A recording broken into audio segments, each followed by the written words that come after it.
hopefully everyone had good week this weekend, and so we have few things to discuss today, and then give you guys some good news. Hopefully, those news gonna excite you, right? So, from our team perspective, we've been pretty busy this week. A lot of things happened. We're still doing our development side of things, tools being worked on, getting there pretty close, and then Jira Marketplace, we're ramping it up.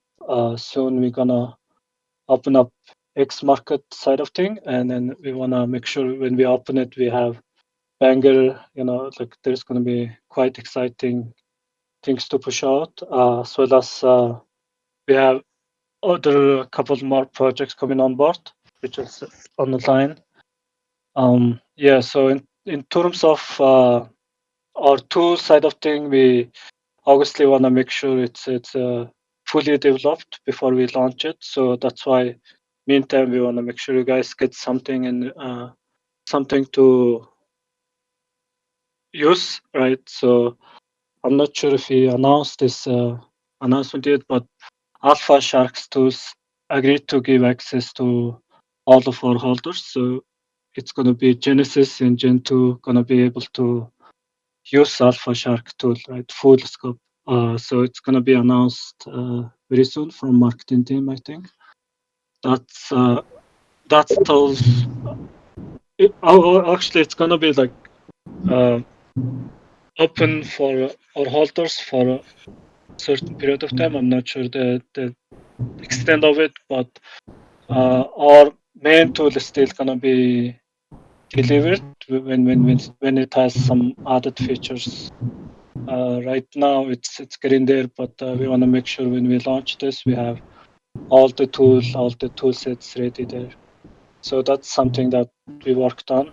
On the other hand, the launchpad, there is quite few exciting thing happening in the launchpad side of things. So What we can tackle it piece by piece, right? But we can yeah. we can go for So I'm just just gonna give the overview of things, and then I let you guys, Ruben and yeah. you to take care of the in-depth details about this announcements. So from Launchpad side of thing, we're getting quite few project coming on board, which is gonna help us obviously with our burn rate and things like that. But you all know that we have our short-term, mid-term, long-term visions. So Launchpad, start generating revenue streams back to project, which is good thing. But our main thing is to make sure we have funds to be run till our main products delivered. So those are the something that we're working on with our R&D team and all that. So there's going to be some bigger deliveries. Meantime, we have smaller setup things that we could deliver to our holders. So like Alpha Shark or Tool. So I just wanna share my screen to show you guys like what's coming up for Launchpad, and then in terms of revenue stream, what to look forward and all that. You wanna leave that for Ruben to discuss? Eh? You can just give Oh like yeah, the yeah, overhead sure. overview. Launchpad, I leave it to Ruben. I guess that's gonna be easier that way. Sure. Yeah, I think Ruben, you can take it from here for revenue streams. Well, I think ahead in the points to discuss, right? So we're going to discuss like the launchpad today. We're going to discuss the Alpha Sharks, what that partnership looks like, and what to expect in the future. We're also going to discuss today. We had a sizable conversation with members of our community the last week about this direction of PG and how does this impact on holders. So we're going to address some of those points, right? We're going to talk about why this is important for us as a project, but more importantly as well, why this is important for holders themselves to be part of the project, right? We're also going to discuss today the membership tiers of holders and what does this mean, right? And more into what's the direction of PG and why, as I say, it's important for one, the project, but more importantly for holders themselves. Then we're going to discuss as well how does this impact marketing, right? And what's the expectations of the community to understand about this pivot of the project and in terms of marketing, how is this different from what exists in the space, because it's a completely new aspect that really hasn't, in our experience, hasn't really been pushed in the space. So these are the kind of things that we're just going to discuss today. We can start with the launchpad, right? Or maybe even before starting with the launchpad, let's start about the pivot and the direction, so that way it filters into the launchpad. Is that okay with you, Ruben? Go ahead. Yeah, perfect. So today Shan can't make it, right? So I will be kind of, ushering the conversation for, our week of activities and, chaperoning the town hall today. So over the last week, we pushed out a new forum within our server, and one of the questions we asked in there is, what can we do better? And we had a lot of spirited conversations there, and I think it's important that some of these things are actively being worked and addressed, and I want to touch on that quickly, where one of the major points of consideration is that members of PG knows what we're doing, but the wider space don't. And this has been a problem that we are completely aware of, right? And we actively have been working for the last 2 months in addressing that. Right, so there will be things that's going to be launched this week, right, that provides a depot of information to the wider space, because it actively addresses new people coming into the project. What does that mean? Buying this NFT, what are you entitled to, and what it is that the project is moving directions to. So I just want to reassure everyone that it isn't a problem that we're not aware of. And we're actively working towards doing that. So we're building towards a centralized depot of information, a centralized clearinghouse of information, so that different types of demographics, whether it be the Genesis holders, the Gen 2 holders, the GeoVox holders, have a very clear idea of what is the future of the project and what is their involvement in terms of backing that future. Now, from that conversation in that forum, we kind of identified that a lot of people are here because of the introduction to NFTs, right? Whether it be a year ago from now, but the space has evolved, and us as a project has made significant contributions into changing what does that evolution mean for us, and how are we going to navigate to those changes as we build our project. So just going to go into give everybody, let everyone know that there are a couple pinned posts in that forum topic that they should have a read. And I'll just kind of summarize it, where, we actively said that we have changed ourselves or pivoted ourselves from an NFT project to a Web3 startup. And I think that careful guidance needs to be understood of what does that mean on both sides of the coin. What is an NFT project and what is a startup, right? So an NFT project is, what it has traditionally been, and what it is continuously looking at for projects that are coming into the space, is that, it's an idea of perceived value that continuously goes into the valuation of that NFT. But the main utility of NFT project is the financial utility. Now, a financial utility needs not be mistaken as financial opportunities. In this case of speaking of financial utility, is that you buy into an asset with the expectation that the asset increases in value, and then you sell your asset for profit. That's financial utility. And 95% of the projects in the space, that's their utility, right? You're hoping that the team is stacked and capable enough to keep on delivering things so that the NFT that you buy appreciates in value, and then you get the chance to sell, and then therefore you make a profit, right? That's what we all buy into NFT projects, and that's what it's there for. But at the same time, Shannon said it before, and every member of the team knows it, is that's a Ponzi, right? That's your profit is someone else's loss, and then someone else backholds what you have gotten rid of. And in most circumstances, they're not. Sometimes you are the one that's backholding, you are the one that buy at the top, and you just accept that that's what it is. And we all have, myself included, if you look at my bag, it's filled with things that has never gone anywhere, right? And with that in mind, it's important to know that we do understand that that's what the space is, but that's not where we want to be, right?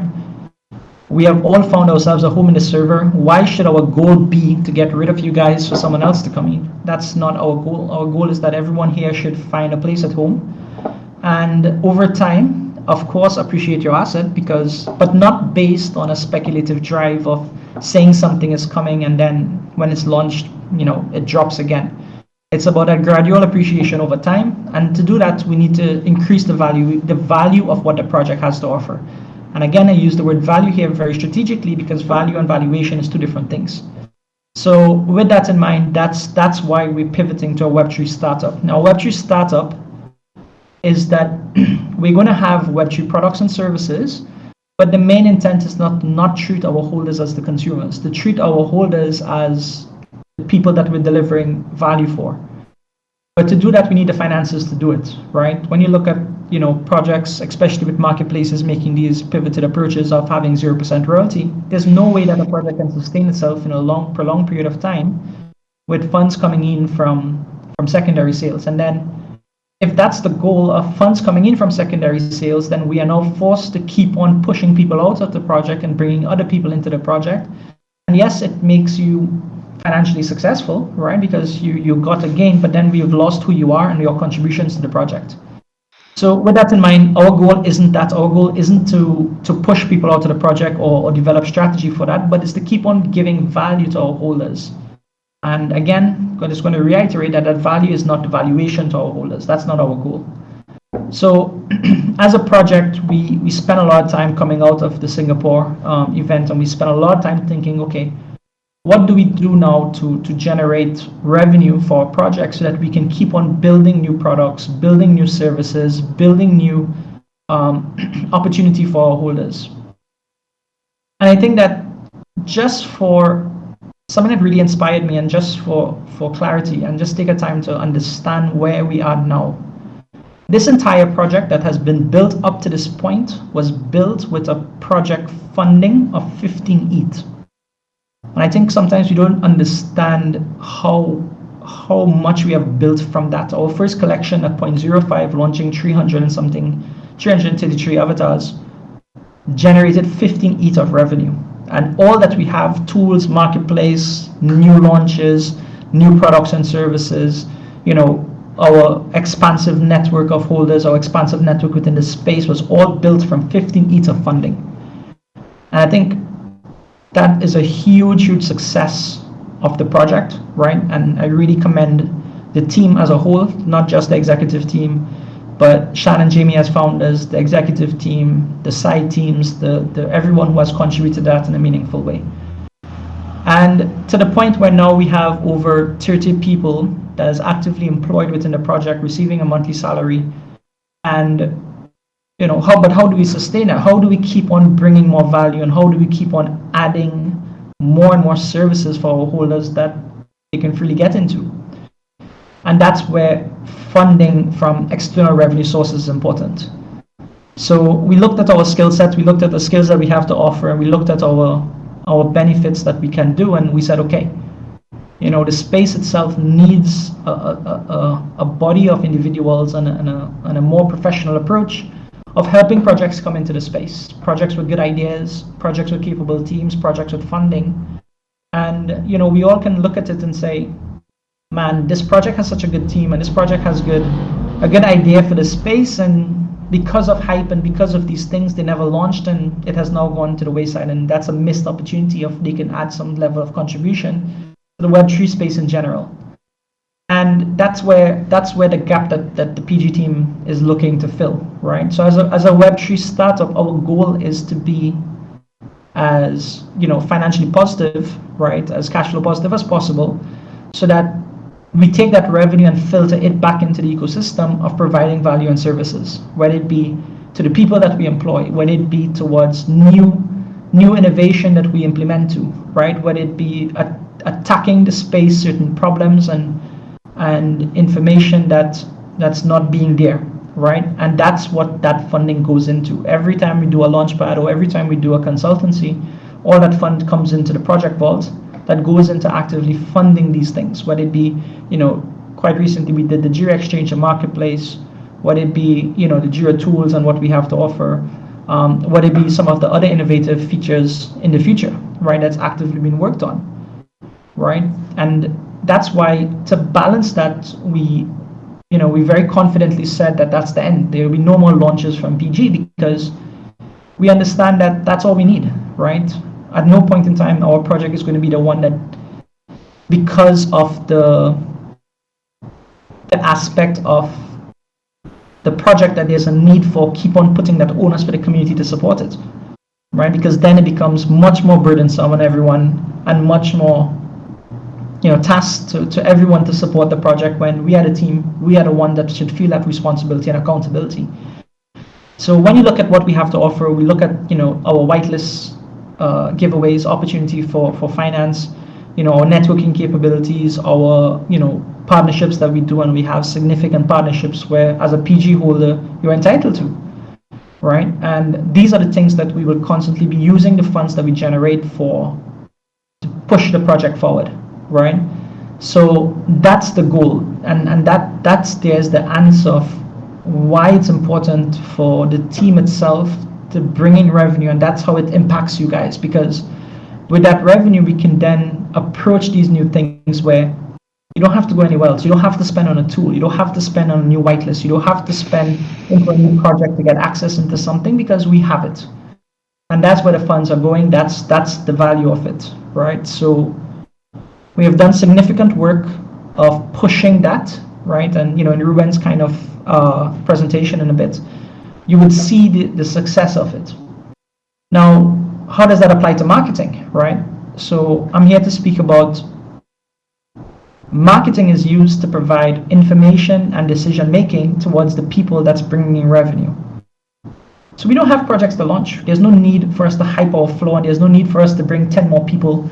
You look at all these projects, right? We all use these tools and we see, right? There's a major announcement, the flow goes right up, people buy into the project at a significantly higher rate, and then the project drops, right? The project goes right back down after the announcement, after the claim, after all of these things, and it's back to the realistic valuation of the project. And then you now have people that buy in significantly larger, right? They came in at a significantly higher valuation, and they're now not happy because, oh damn, I came in at the top, I'm now holding a loss. That's not the intent of our marketing. The intent of our marketing is to actively service our revenue streams, right? So you guys would have seen the change in narrative, right, on our Twitter page. It's been much more professional. It's been much more directed towards a specific consumer profile, right, that shows the success of what we do and what we have to offer, and shows the success of us as a brand. And it's there so that these are the decision makers that comes to our launchpad, right? These are the decision makers that sees the value of working with us as a team and working with us as a project. Now, what you cannot expect is that we actively have the intent to pump a floor to serve someone as exit liquidity, right? That's, I take the accountability in that. That's something that I even had a very long call with the team and saying that if that's your expectation of success, then that's not what I intend to do. I intend to make this project or this brand a significant brand in the future, right? That anyone wants to come into Web3, the brand that they know of, the brand that has accessibility is the PG brand. And that's the goal of marketing, right? And, I'm not building to the day traders of the space. I'm building into the long-term investors into the space. And there's a complete difference between both, right? So, you look at, and that's the profiles that we have here. It's a significant difference, right? There's a significant more amount of day traders here, right? You look at, guys like Franklin and stuff that build their wealth as day traders, but that's what they are. They're just day traders. But as a product solution, as a product benefit, that's not our intent to service. We're not here to service day traders. We're here to build a brand, and we're here to build a brand for longevity. And to do that, we have to service long-term investors of what they're buying into. So your question may ask that, okay, is this a good investment? The answer is yes. Is this an appreciative asset? The answer is yes. Is it going to be volatile? The answer is no. Right? So that's what we're building towards. Right now, we have a pretty good valuation of our project with sustained floors. Of people are buying in because they understand the project is valued to this amount, and then we're going to keep on building on that. So in understanding that, right, it's not that we don't put value to the floor of the project. We are going to measure our success by the floor of the project. But our goal is not to be volatile. Our goal is to show appreciation over time based on the valuation of the project from outside sources. And that's what we're going to continuously be building towards. Right? So I wanted to spend some time just speaking on that. If you guys have any questions on that, as we kind of go along from point to point of what we're going to discuss today, feel free to jump in the chat or come into the voice chat just to ask any questions or debate this topic at any point. But I do hope this is clear to everyone in terms of the long-term vision of the project, right? So if anyone has any questions or anything, feel free to mention. Else, I'm going to go into one of our marketing strategies, right? We have partnered with NFT Nate. We will partner with other people in the future. But if you had looked at that conversation, RNA, you can maybe share the link for the timeline in the chat.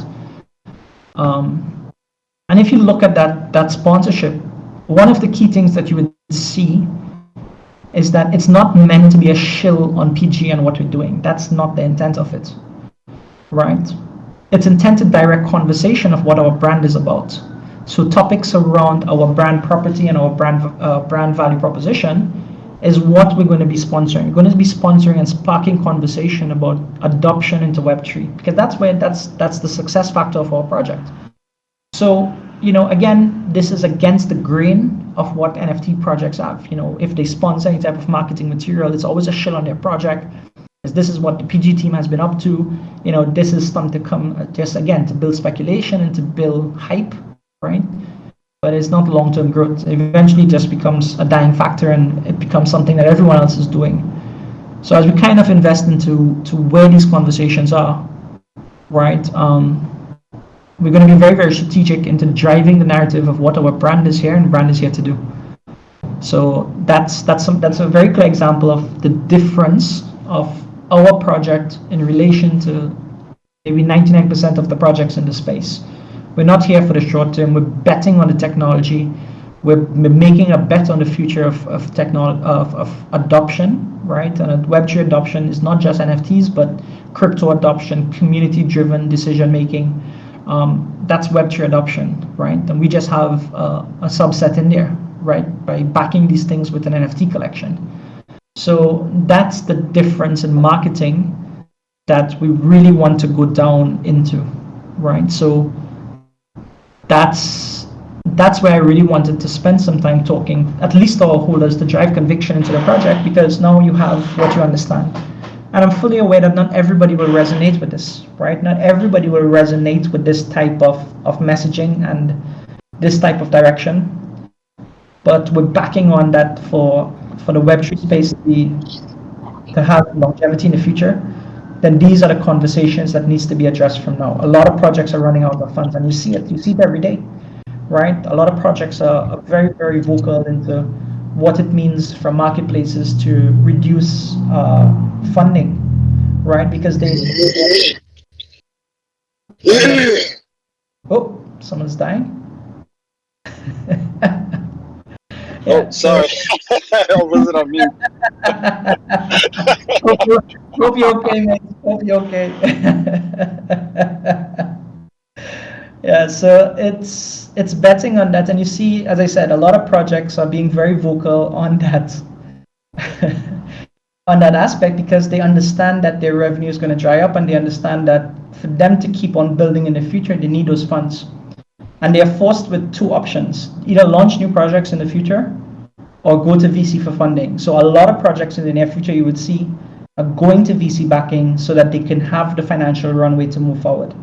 But doing that, they give up a significant share of direction of the project, because now they're influenced in their ideas based on capitalism and based on profit generation that goes not into the community and the value that goes to the community, but goes into the people that are making that aspect of going into the people that are there for the profit driven aspect of it. So that's why, we looked at it and we understand to keep ourselves as a bootstrap project, we have to basically be active in towards being very targeted towards being financially sustainable. So as I say, I hope you guys understand that and be our advocates for it. And again, that's the power of community, right? Is that we're here to debate it, we're here to consider points that we may not be seeing, right? But that's where this project is. This project isn't here for you to feel the pressure of sustaining the project by flipping and then buying back into the project so the project has the funds to keep on building, but it's for you to find a home on this Discord space, for you to find a home of building real connections with people, of exploring financial opportunities amongst your cohorts here, right? We see a lot of builders coming out from here. We see a lot of people sharing ideas about, what they value the project, other projects to be, and what their speculation of what could go up, what can go down. That's what we want to encourage, and having you guys focused into losing that opportunity, we don't see as the way to go. The power of Web3 in a community is to feel a place of home. And for us to feel that place of home, we are not going to intend to put that pressure on you guys to sustain the future of the project. And I think that's where our mindset is. So we're quite open to discussion on it. We're quite open to consider things that we may not be seeing. But that's where our strategies lie at this moment of time. And it may change, right? As any startup, we have to pivot towards where the goal is.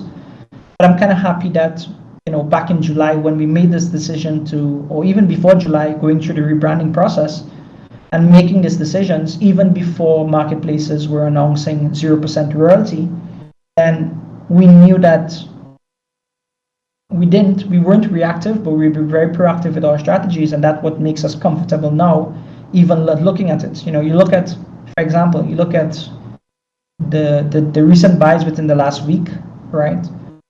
A lot of these buys were done on Blur, right? And were done for 0% royalty, which is fine. Like, it didn't affect our project in any way, because the significant financial stream that comes into the project from these trading is negligible, right? So my point is that if we didn't prepare for that future, if we didn't prepare for that, of where we are to realization today, then we'd have not been in a comfortable position that we are in today, and we're not feeling the stresses that goes along that most other project founders are feeling.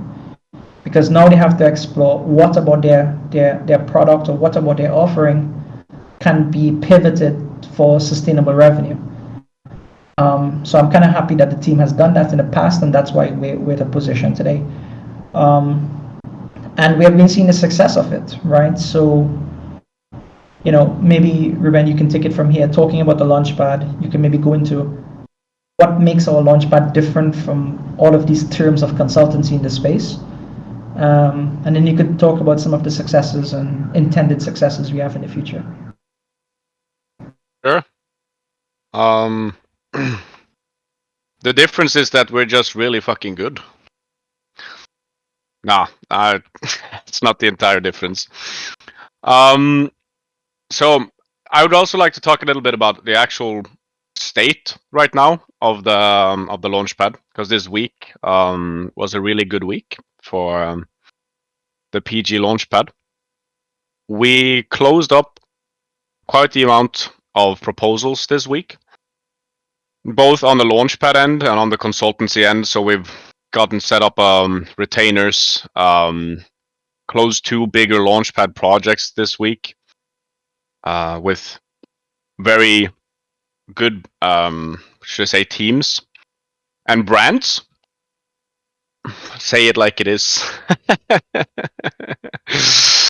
Yeah, I forgot. Like, all of it happens in the chat here. So yeah, we had a really good week this week for the Launchpad. We've also been growing the team, so we've grown the operation from 2 people mainly working on it to now we're about 5 or 6 people working on more or less full time on the Launchpad. Deal flow is going really well. We're getting more and more deals coming in, and more qualified deals is rather a better metric to use in that sense. That these are pre-funded projects that just a second here. Yeah, I can share my screen. Well,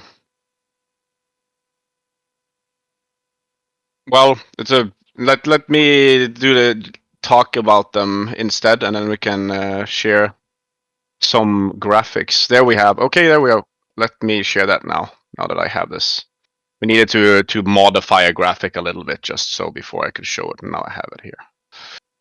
Let me see. Of course, this is zoomed badly. Share my screen. Let me know when you guys can see it. Sending a Viking hug. So these projects that you can see on the screen is combination of different types of initiatives. So both launchpads and consultancies in various degrees and in various sizes. But this is definitely one of the more profitable, if not by far the most profitable month that we'll be having in direct relation to just the launchpad being able to bring in a substantial revenue stream. In this sense, we've always had a continuous stream coming in, but the lift that we've had this month has been quite substantial.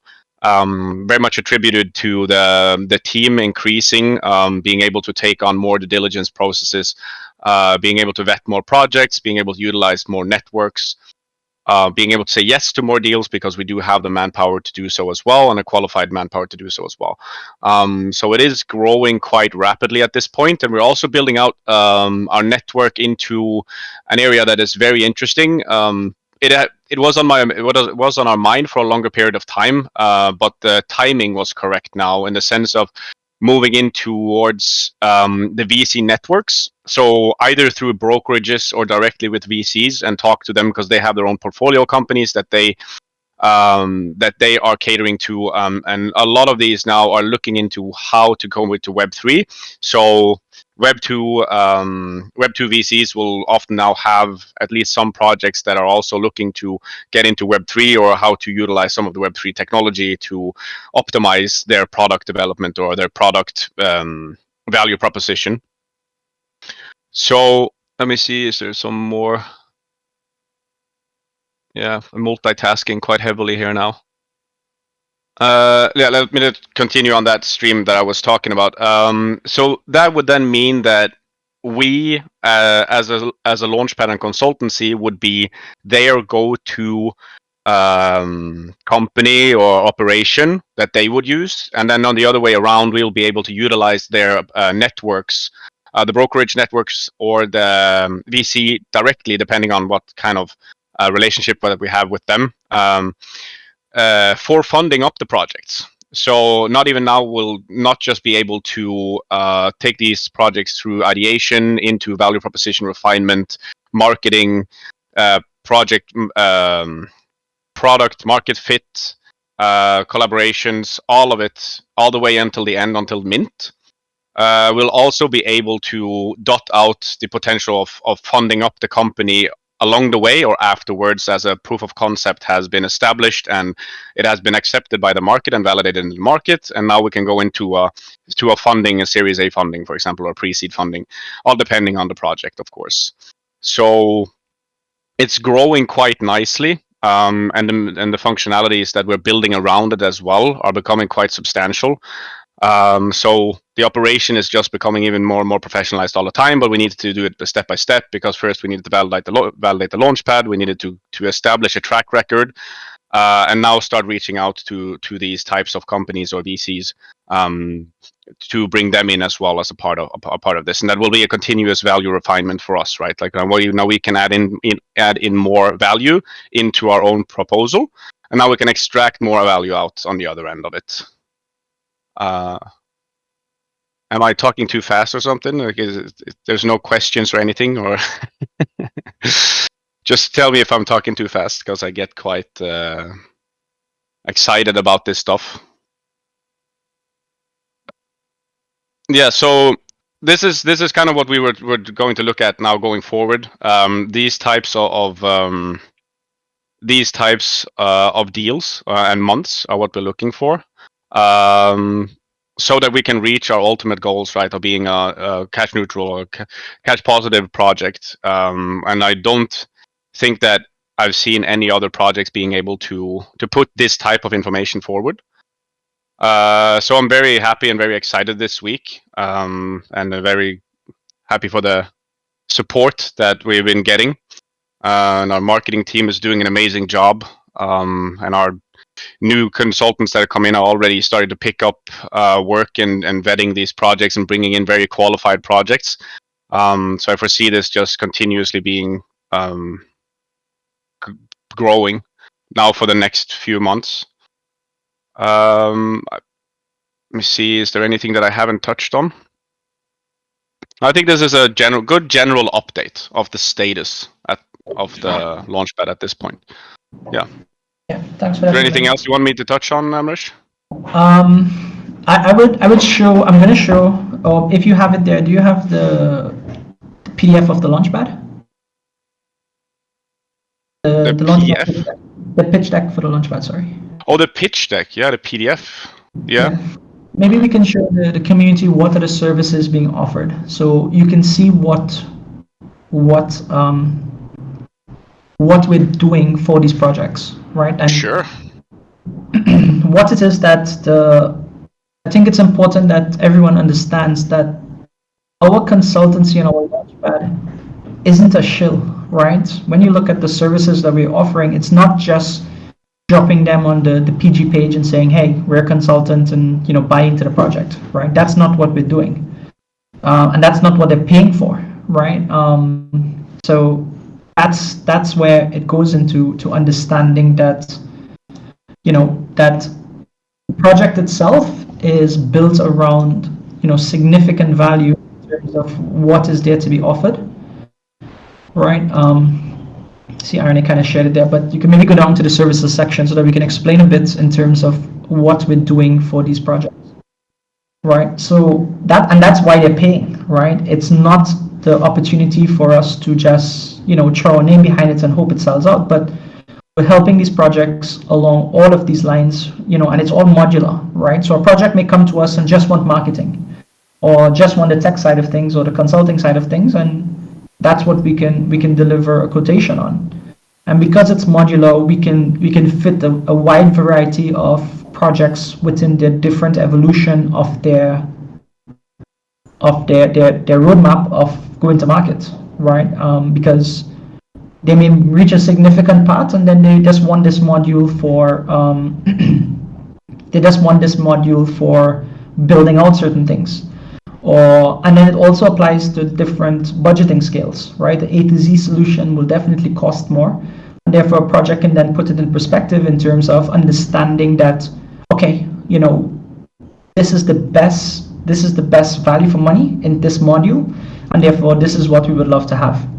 So those are the kind of things that we, because it's modular, serves an extra advantage for us, because now we can not just target a certain demographic or a certain profile, but we can target any type of profile that different projects reach into. So not every project will take all, but because it's modular, they may take one or two parts of the project, and therefore we still have a revenue stream coming in from it. All right. And then the next part that's of consideration is that as these projects become bigger and bigger and there's a lot more stress on the team for delivery, then we need to upscale our resource list, right? And we have been a project that has always been community first, has always been trying to find talent within our community and incubating that talent into being a more professional talent. And the same will go in the future, right? So these are things that actively are pushing into building a Web3 startup. And I hope this kind of cements that factor into why we're not an NFT project no more, because this is not what NFT projects do. This is the utility of the project, but not from a NFT holder point of view. This is from the team to support the utilities that a project has to offer. We're going into a more value-based project, and I think it taps into the initial, conversations that we had a year ago, with Chan speaking about that NFTs don't have real backing and real value. This is our value, right? Just for clarity, like Ruben has showed, the intended revenue for November is 70 ETH. Looking at our Gen 2 at a 1 ETH floor, and let's say that royalties were honored, right? Let's say a 10% royalty. 70 ETH meant that we had to have 700 ETH of volume, right? And for a project to sustain that kind of volume is impractical. But we have just saved the community from having to be stressed where that volume is going to come from, of having people to be buying into the project. And so we just demonstrated 700 ETH of volume without any strain, without any stress, without any type of flipping, any of those things from the community. And that all goes into community building and more value for our holders. So that's the level that we want to go, right? Sakataking and his team will provide financial reports, right, quite soon, so that you can see where the funds are going and where the funds are coming from and what the future of the project is. So, funds are going into R&D, funds are going into staffing, funds are going into providing new products and services, and everything for you as a holder to benefit from. So I think you're going to keep on driving that narrative for our holders, for themselves to feel valued into being here. But we do understand, a strong brand, I've said it in the past and I'm saying it again, a strong brand has to be okay with people are not, feeling alienated from the brand and the vision of the team and they leave. So that's part of the process, but also has to be loud enough to attract the right people here. And that's where the marketing strategy in the future is going to be focused on. That if you're looking for a project as a safe investment, you're looking for a project as a safe value of time and energy, then this is the project for you. This is home. This is where you can be outside into Web3 space, and then you just want a place to feel that you're okay and you have your values at heart. And this is what PG is going to be. Right, so those are the kind of things that, and I must commend, just give me 1 second. Yeah, so these are the kind of things that we're hoping that the community sees and the community values, and that's what we're building. And we're not here for a short time, right? We're not here for just the next 2 months or a month and then we soft rug you guys because there's no money left. But the majority of the team has made their own sacrifices to be in this full time and be in this, that we can deliver the significant value. And because of that, we are focused on making sure this is available to all. So that's the goal of what our intent is. And that's what we're doing. So, we're exploring different things, right? So it's going to be a more B2B model, right?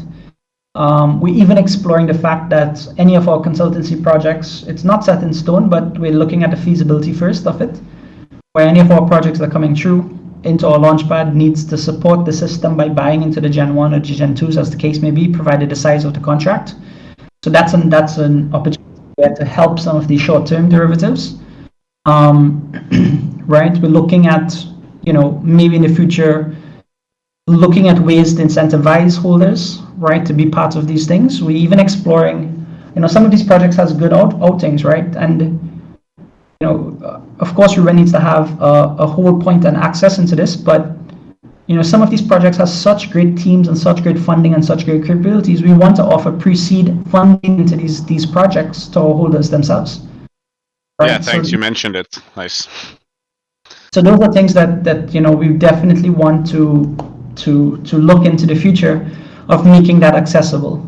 And these are opportunities that will be done nowhere else, right? You have to be in the right circles and you have to be in the right communities to have these things. Thanks, Shan. So those are the kind of stuff that we're really focusing on. Let me see if any of the talking points. No, I think that is a very important point to make. Is that yes, when you look at this, yes, this is a launchpad operation that we're running to build out both like our network, our notoriety in the financial world and Web3 financial world. But the end goal there is always to drive that value back into the community, right? Like for example, with a mechanic and a syndicate mechanic that Amresh kind of hinted a little bit about, right? Is being able to get to a space where we can supply you guys with that value that you can only get by being in these specific circles with these VCs and with these brokers and conglomerates, right? And then drive that in to you guys again. Yeah, definitely. And then like I just want to show you guys something without leaking too much. Okay, I'm in a position where I can share my screen now. So this is also the direction of PG, right? Can you guys see my screen?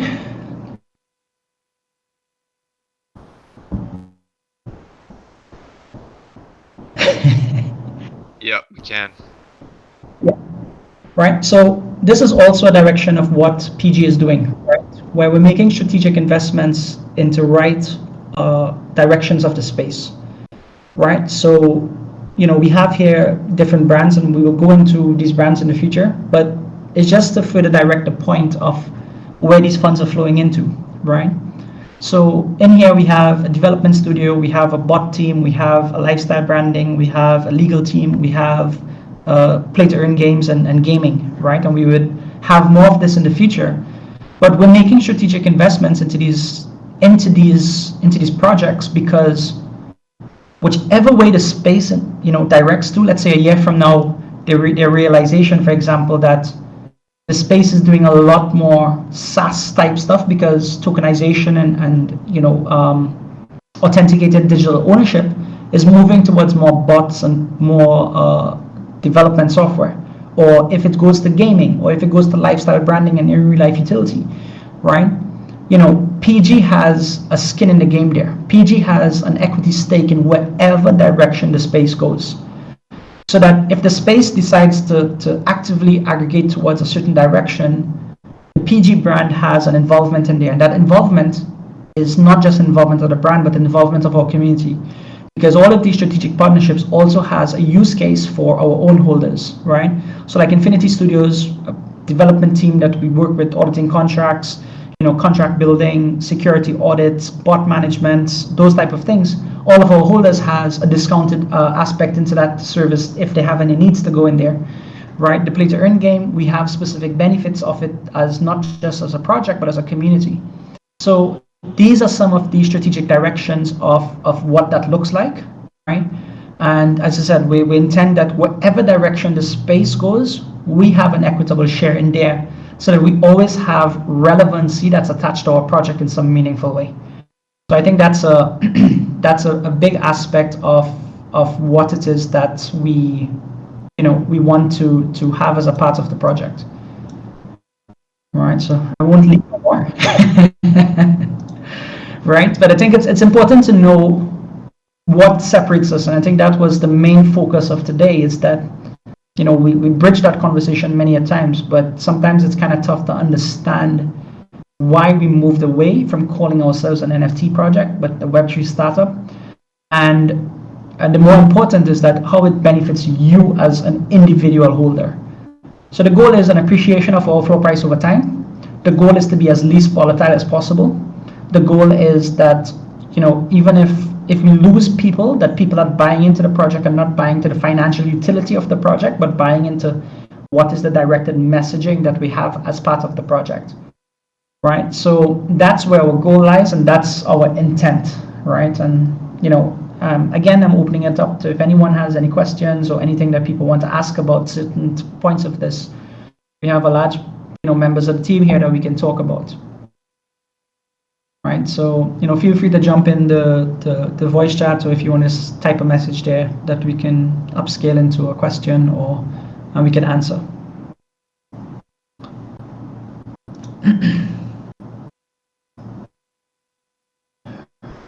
Right. So I'm hoping that everyone. Oh man, I just feel Shanna's going to leak something. Please don't leak something. Okay, 150 floor. We will take from your bags and service the team. All right. So every product that we have as offerings, whether it be the Jira Exchange, the Launchpad, all of these things, the goal is to make each of them a revenue generation. So we can speak about the Jira Exchange, right? So the Jira Exchange to us is just a marketplace. But if you have seen, right, that we have opened up this marketplace to other projects, they pay us for that adoption. They pay us, they're paying us a monthly rate. They're paying us opportunities as well, right? So for example, every project that comes into the marketplace, a percentage of their whitelist goes into a public side of the marketplace, right? That's open to not only our holders, but whoever from the public, including us, right? These are the things that for mass adoption to really hit, we need to open up these opportunities to other people to see what they have to offer. So those are the things, this month we have a couple new leaks in terms of what projects are coming on board. We have a lot of sizable, well-established projects, right? Well-established projects that are coming, alpha groups that are coming onto the Jira Exchange and providing value to their holders, but also providing value to the X market, right? So we're coinciding the marketing of that when these projects come on board, and we're going to have a sizable market campaign speaking what the X market is and what's the benefit of the X market. So those are the aspect of what we have to offer. So those are the things that, and again, that's where every product servicing that we have is revenue generation is one of the key aspects that we're going to be exploring of how that filters back into the project. King says to cryptic his brain cannot handle. So that's where our pivot lies, and that's what we have to offer. And so I'm just going through. Maybe which are maybe not. We cannot deny or comment on these things at this moment.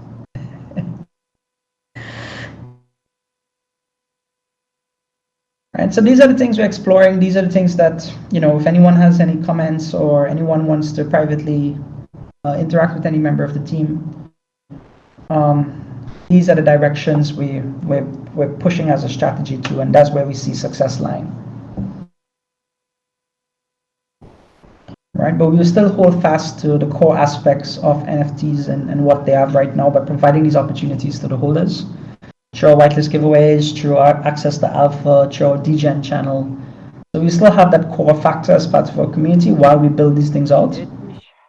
But a big factor of the project is to really focus on providing that service to our holders.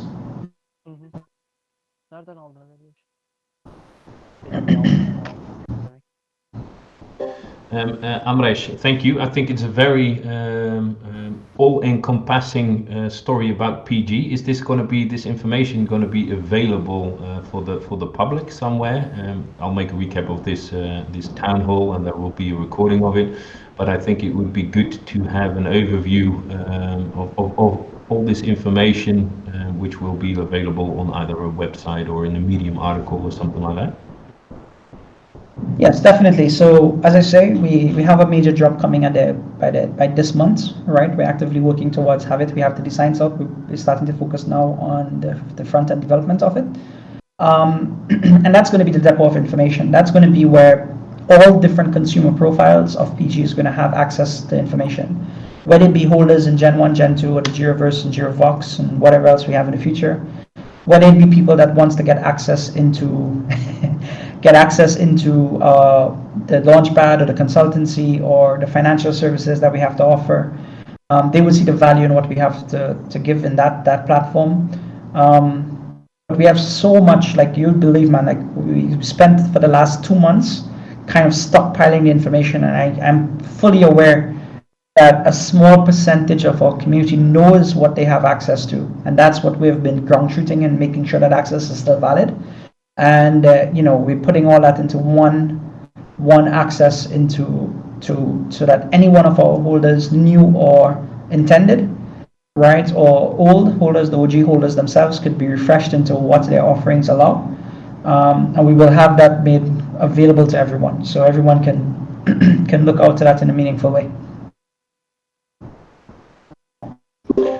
Thanks. And who's this Shan person in chat? I have no clue who that is.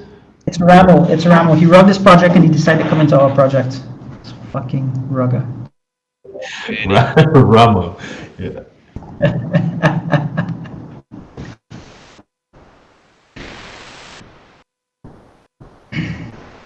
Yeah, so okay, good required has a Gen 1 rollback. But yeah, if anyone, please feel free, man. We want to encourage this type of debate. Don't wait for it to. If you have any questions or concerns, you know the project we have. Nothing is ever FUD for us, and if it is FUD, it's what FUD is meant to be, right? It's about a fear, uncertainty, and a doubt that can be addressed, and we have nothing to be worried about, right? We.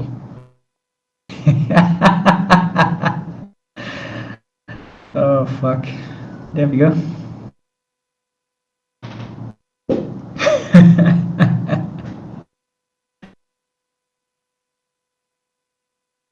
Yeah, so again, let's get the questions out, right? Shan is willing to give away something.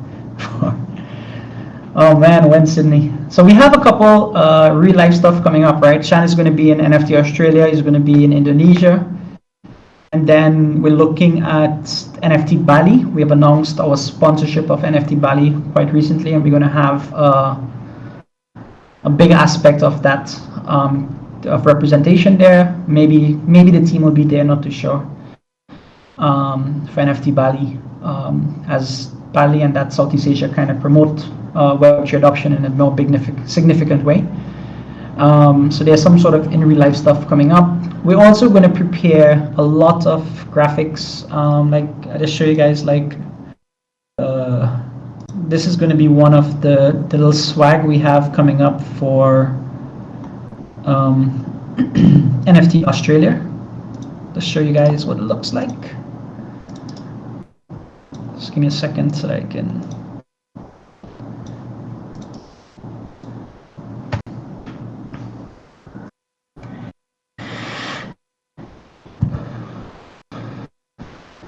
Right, and it's kind of funny because it says huddle and the tote bag holds things, so it just, to me, it was just a little Easter egg in there.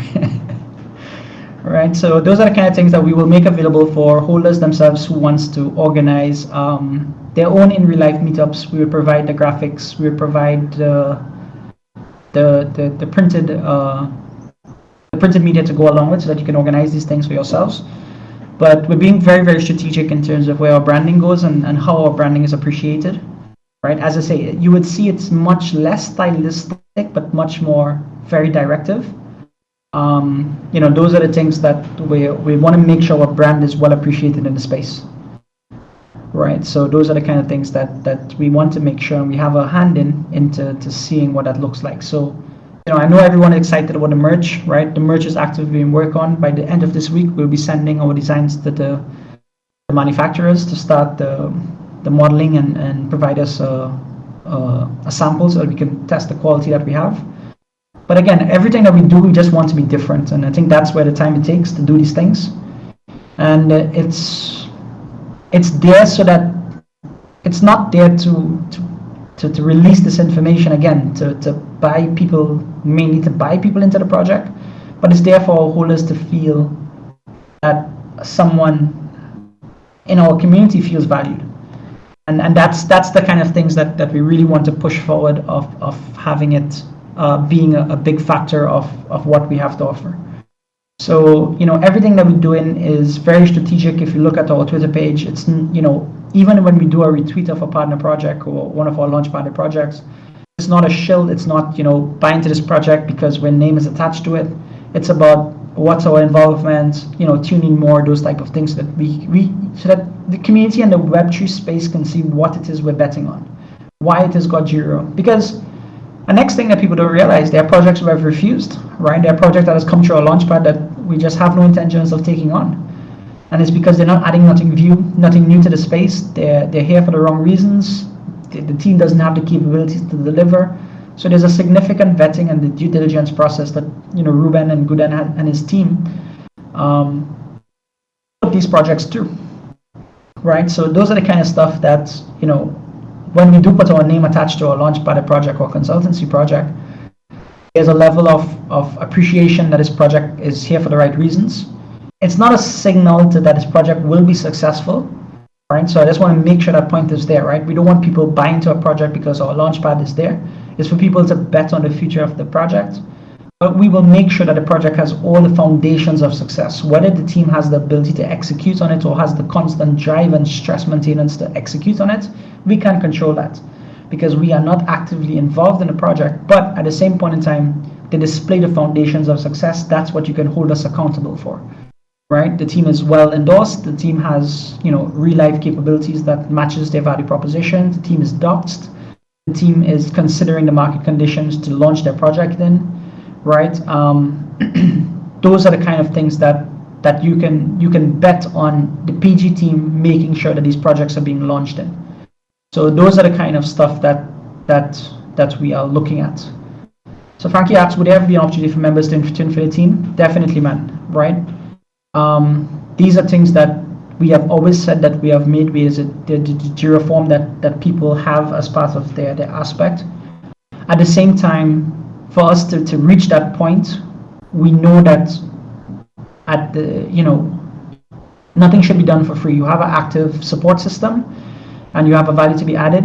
You must be able to be compensated fairly for what you have to offer. So those are the kind of things that we want to make sure with financial runway and a cash flow positive, that we open these opportunities for any member of the team to active, or any members of the community to be part and parcel of what we're building out, whether it be from an intern perspective or learning to be better.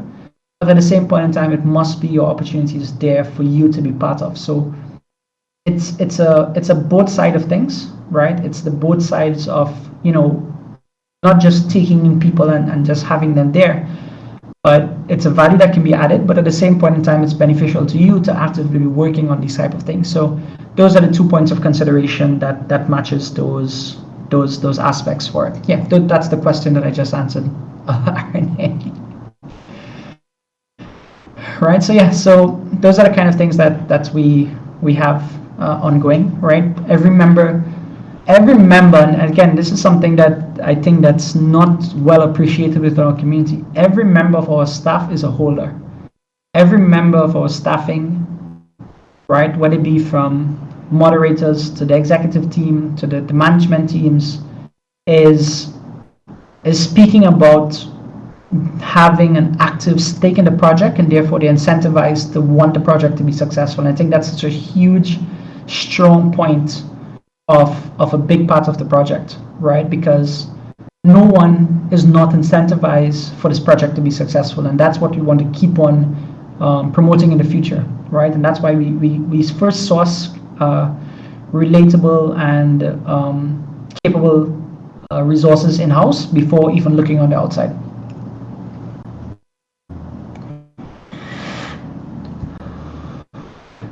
Yep, and that's the biggest complaint, and that's what we know. As Shan is saying, we can't deny that. That's something that we have known for a time.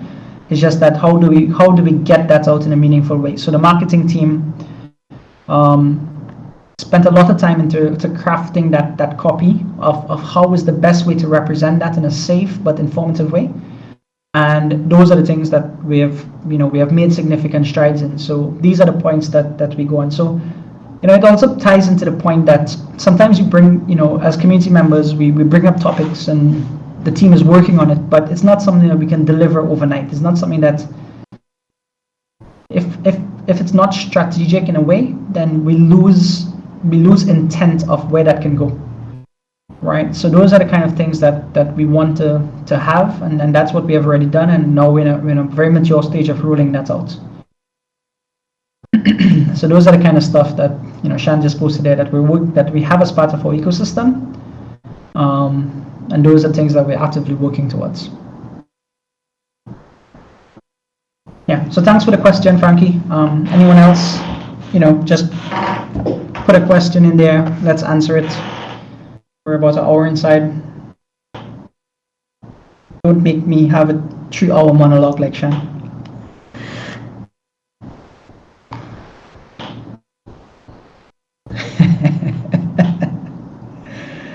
Done. Pooja, I know you got a lot of comments in there, and I hope that we address some of these. Yeah, we did, Shan. We did show it in the presentation. We would have a better one that would be shared on the announcement channel later on. Yeah, so I know a lot of people posted in the forum, and I'm hoping that we address some of those points. Pooja, what's our approach to listing that information? Maybe some template-based explanation at similar points across all topics, so as more partner we do, the end goal is the same. Yeah, so everyone knows what it's going to be. It's going to be a new revamped website. The website is pretty exhaustive, right? It's going to have access, but it's not going to be all at your face at once. It's going to be curated in a fashion that we strategically promoted, where it's going to be an access to our 2 consumer profiles. It's going to be access to holders, where holders can get information, whether they be a Gen 1 GeoVox or Gen 2 holder, and they have a pretty understanding of what that information means to them. And then it's also going to have the information for an intended consumer of our services, whether it be the Geo Exchange, whether it be the Web3 Consultancy Launchpad, whether it be our financial services that we offer, tokenomics, budgetary, whether it be dev support, right? So those are the kind of things that we have in there. Let me show you guys something. They're also going to have a pretty cool aspect of it. Where is it?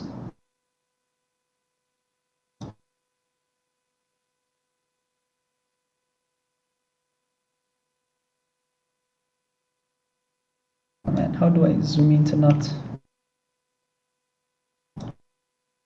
not leak the rest of the things? Okay, so I'm going to leak some stuff today.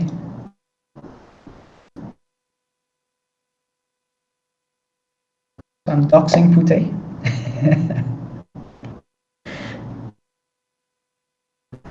So maybe we can have something like this dedicated to Shaw, right? His own PG story.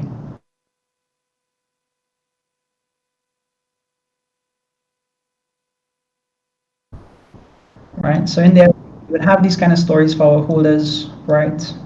But you see, our whole design is completely different to what the NFT space. We're not an IP-based project. We're not a big project around lore and fantasy. This is not our goal, and these are the things that we would have differently done, right? So those are the kind of stuff that we would have as part of our webpage, so that people understand more about our project, and these are the things that we're focused on. And again, this is just one aspect of the website. So we have been actively working towards these things, and people, it's for us to understand the community aspect of the project. And those are the things that we're building out, and we're being very focused, and our branding is in there. Come on, Shan, stop leaking, man. Leave something for the people to see. Right, so little things like that, right? So, those are the kind of stories that we would have on our webpage, and we would keep on building these things out. Yeah, so those are the stuff. Yeah, definitely, and we would have more stories like this in the future. And it's for us to be a part of. And there's no cost attached to it. We are all holders, man. We're gonna lock up Pute so that he never sells, and we're gonna make sure that he's always there. Right, so that he never sells, so he'd always be part of the project. But this is what community is. Community is real people behind real projects, and that's what we have, right? Those are the things that we have for it. Look up the stream, King, so you'd see what I'm talking about.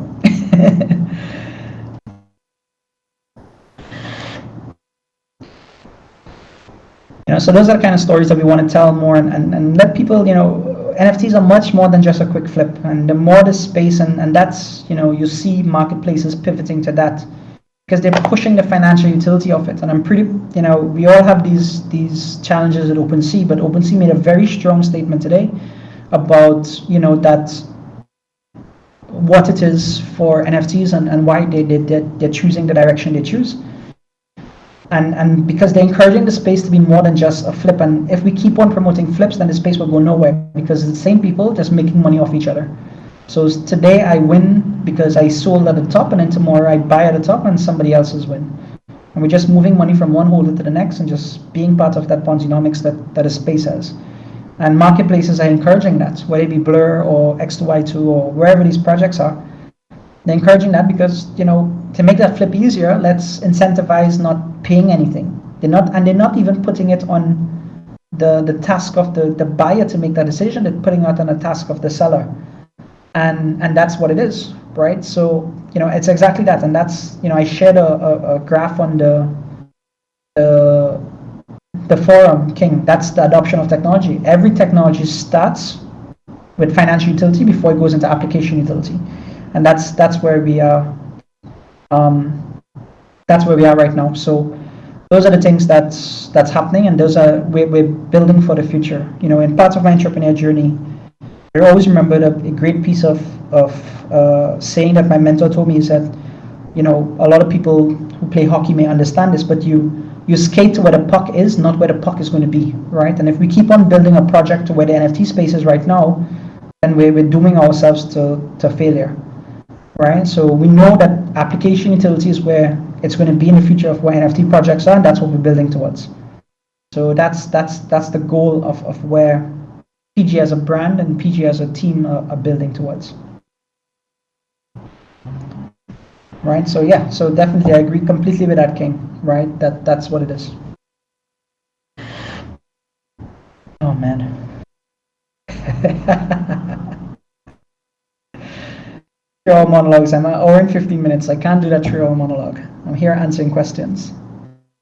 Yeah, done. So Jira token utility for traveling around the world, right? Yep, and we have an active investment that's going to focus on that, and we're going to announce that soon. So don't worry about it. That's something that's coming up. Someone came in the voice chat just now. Feel free to jump in, comment, question. Take my meme land with whitelist. That is just there flexing on the entire community. Oh man, it's not even a graphic. It's a complete dynamic screen that he has on it. And in case anyone knows, Don is the Illuminati of Indonesia and Philippines.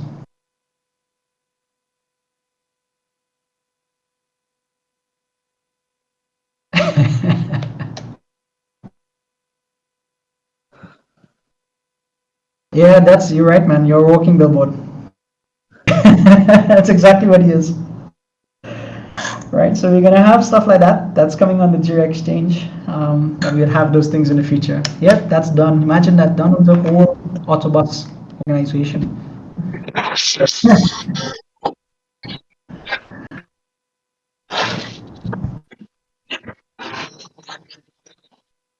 and that's King, that's exactly what NFTs are meant to be.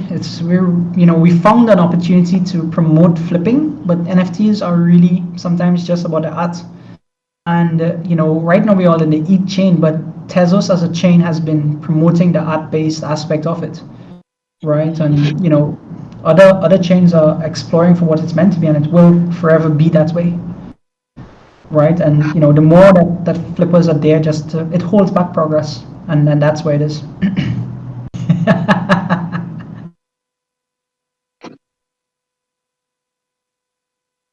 Yeah, maybe that's a utility. Every time every Genesis holder you have, you win a bus in Indonesia. You get your own bus. Right, so please DM Don for the information he needs to get your own bus, right?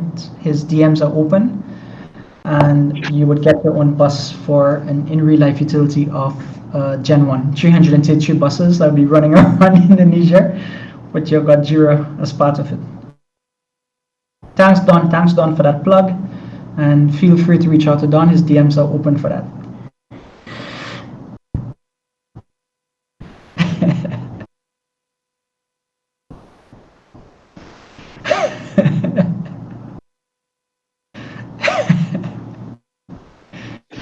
Um,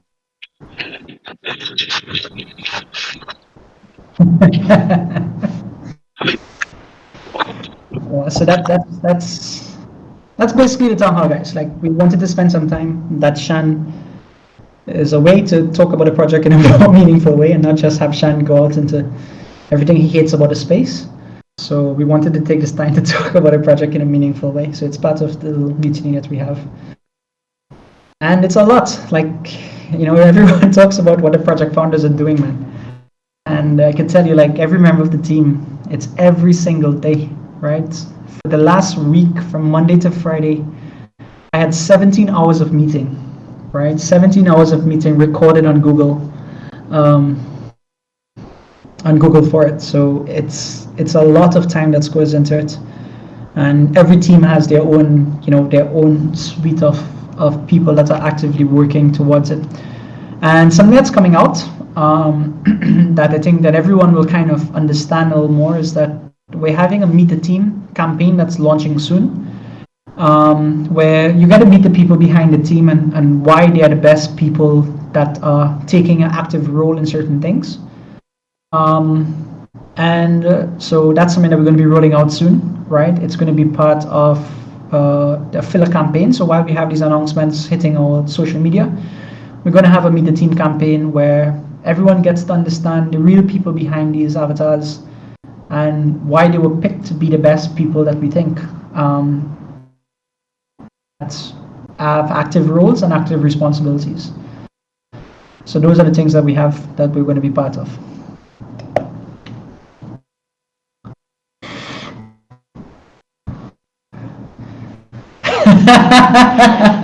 Yes, Maverick, you'll be so surprised, man. Oh. If you think those leaks from Valhalla and 1984 was controversial, oh man, the day someone decides to leak from the executive chat, you're screwed.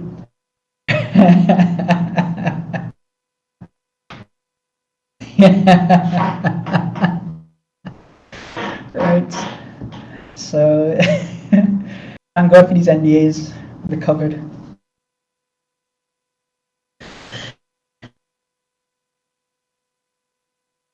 Get us that. Oh man, Don is just leaking everything. Fuck, Shan, why did you take over Don's account? So today it was a bust, now it's shoes.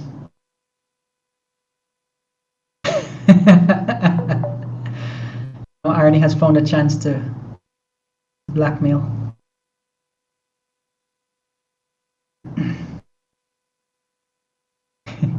Yeah, PXN hires these simp culture, we hired Don. That's what we have. So he has the t-shirt, he has the shoes, he has the luggage. That's Don is our simp culture.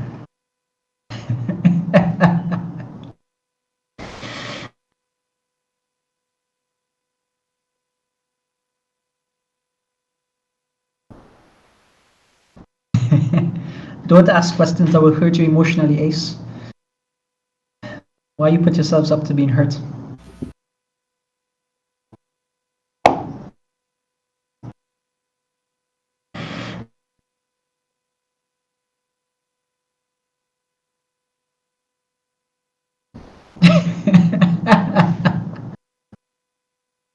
Yeah, so if that's something you guys want to do and somebody want to take charge and ownership of it. Oh, Relic, I saw you DM, man. G, let me tag you to the right person one time. G will reach out to you to discuss it. I've already spoken to him and G has already said that he will reach out to you to talk about what you DM'd me about. I've seen your DM is there. Don't worry about it. We have it covered.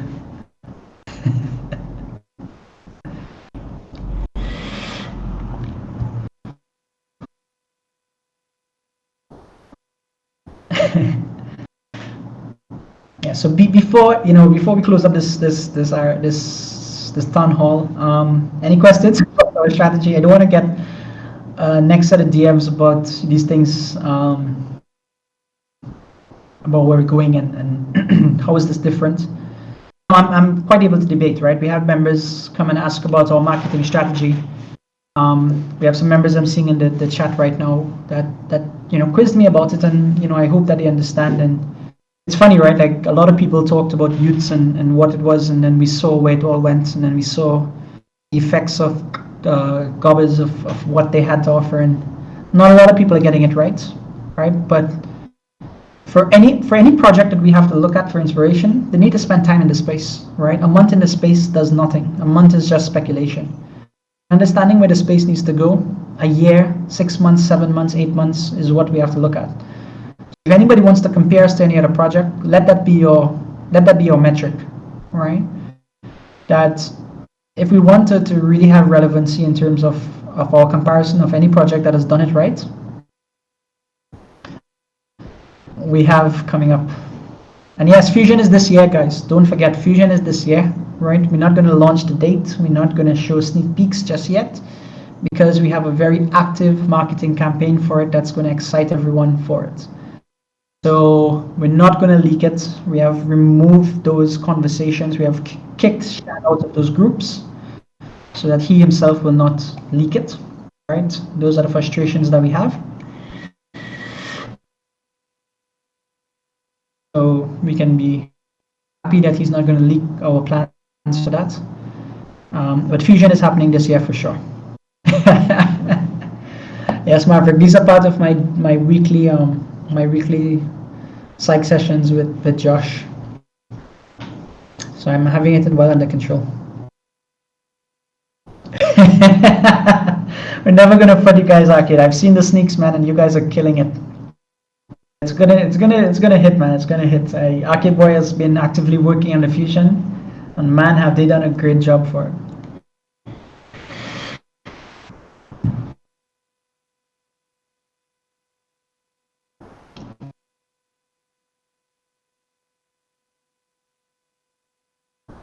We're going to have a write-up on it, Wiko. It's going to be a new collection, and it's going to be significantly different in art.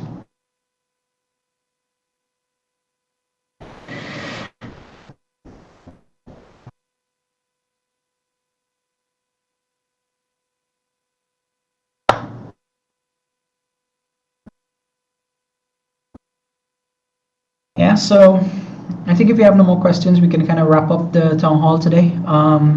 Ruben, if you have any comments you want to talk about or anything, feel free to jump in. G, if you have anything new to add in from the community point of view, feel free to jump in as well.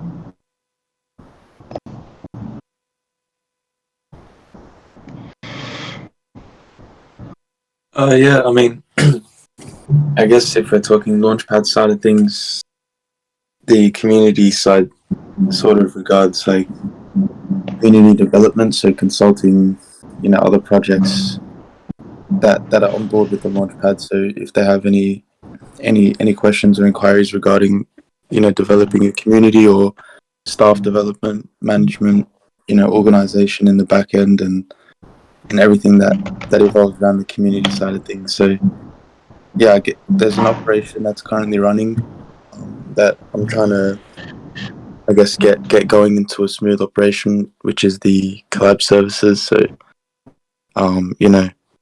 adding that into our Launchpad as a service through the community, so that, having our staff, which is very capable, and using those capabilities within other projects on our Launchpad and utilizing those services so that we can bring in revenue for the project. But yeah, that's just something that we're working on the community side of things with everything that Amresh is talking about.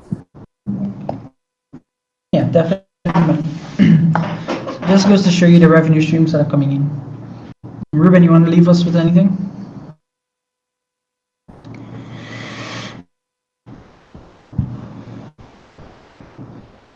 Unmute if you're saying something.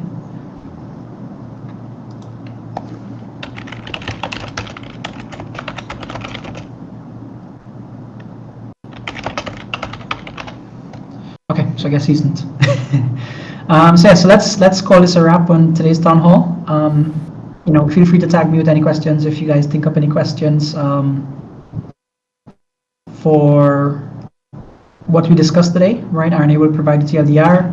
We'll have the recording available for any members who couldn't meet up. And yeah, just keep on actively having your trust in us. We're here to use that trust to keep on building new things. Support us in the ways that you have already been supporting us and just being, the ambassadors of our project. We're here to support you guys in any way that you feel we can, right? Yeah, that we can, or anything that you guys think that provides you the resources you need to speak about our project, host in real life meetups. That's something we want to encourage more holders to do. And I must commend, I'm going to tag him here, right? Rosie did a meetup in Singapore, and it was really well executed, really well spoken about,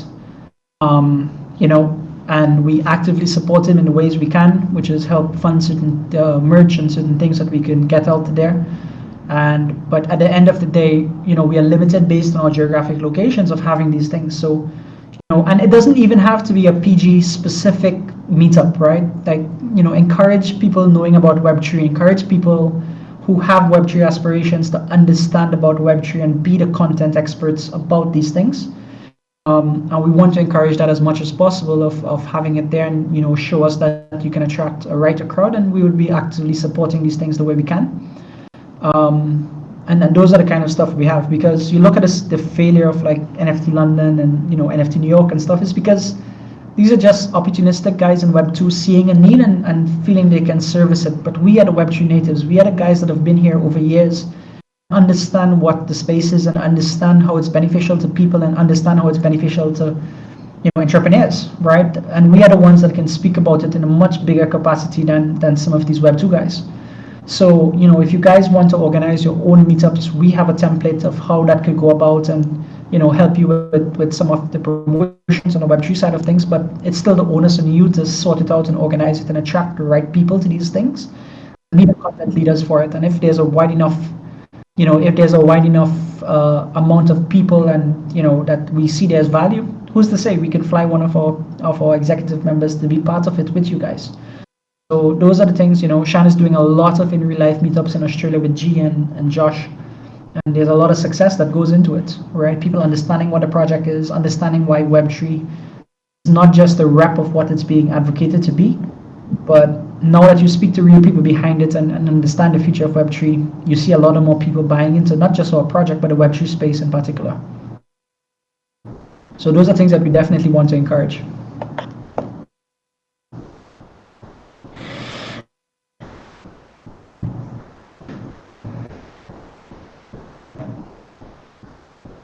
Exactly, right? Just trees in real life conversations. G and Shan can speak about it in great extent. You can see that people understanding it just wants to be more and be active and actively involved in it. But once we keep promoting the financial utility of it is where the challenge is, because then we just keep on advocating the Ponzinomics and it doesn't go anywhere.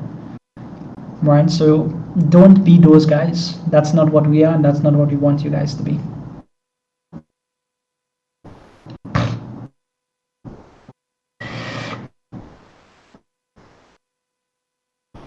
Yeah, so I'm going to leave it up for like 5 more minutes, and if not, we're going to end this town hall here. Jamie, I don't know if you want to add anything else to this.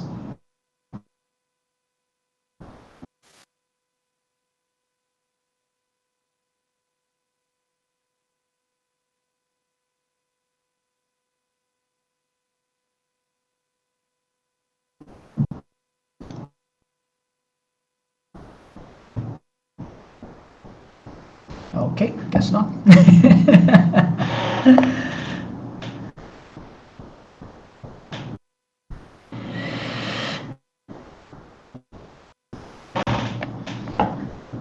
And just Jamie has an active OnlyFans account where you can log in to have him read a bedtime message for you. So feel free to subscribe to it.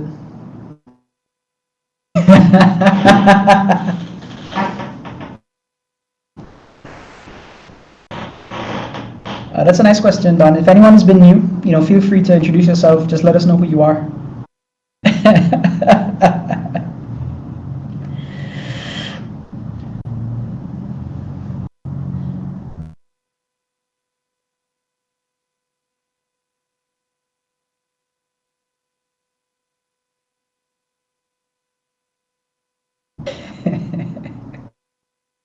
man, where's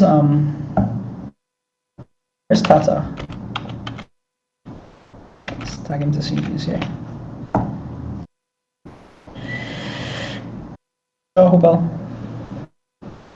Let's get a question, man.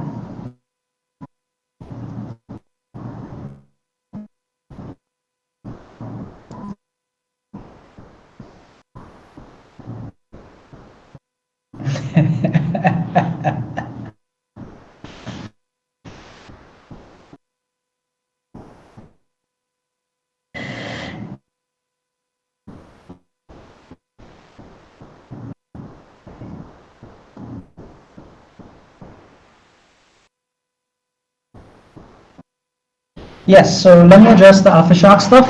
So we're an active marketing campaign with AlphaShocks, right? We as holders know what it is.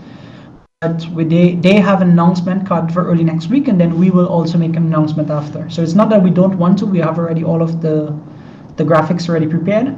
But because it's two brands, we're working to have it there, and then they're going to hold an AMA within their server to talk about their version 2.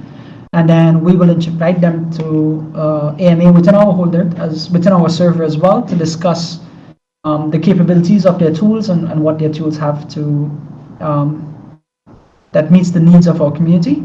So you can definitely expect that with AlphaShock collaboration, and we definitely want to encourage more of that for our holders. So if you notice, the marketing team has been promoting certain targeted messaging on our Twitter page, right? So if you search the hashtag PG benefits, you can see the benefits that you have accessible as holders, whether it be Gen 1 or Gen 2.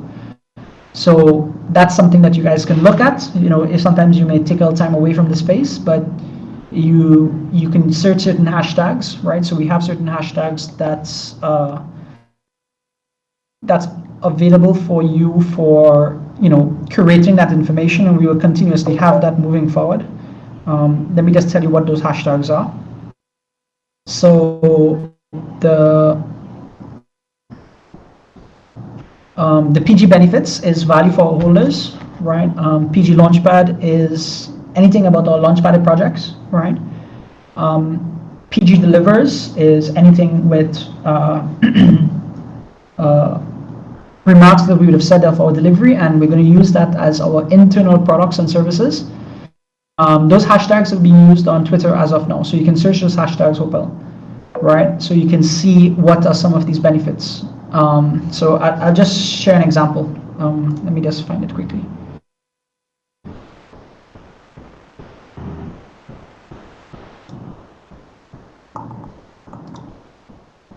Just give me 1 second, guys.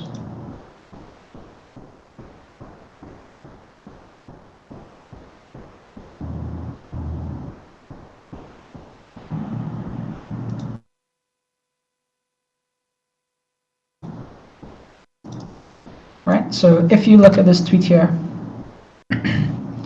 you would see certain hashtags being used, right? You can do an index search on these hashtags so that you can see the benefits for holders themselves, right? And these are the types of stuff we would have more on our page when we're discussing partnerships with project is not just whitelist projects, but opportunity for our holders, whether they meet a specific demographic or specific use cases where they can have access to. So whether it be in real life utility, Web3 utility like AlphaShocks, those are the curated messaging that we have for it.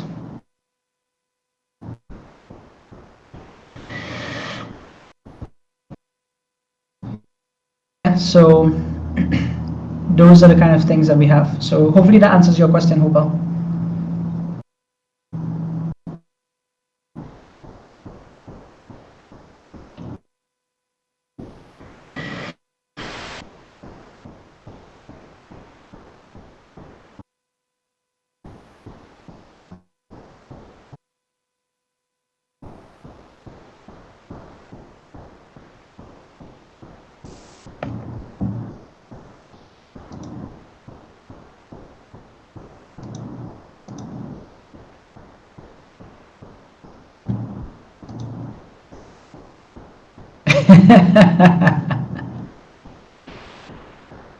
Oh man.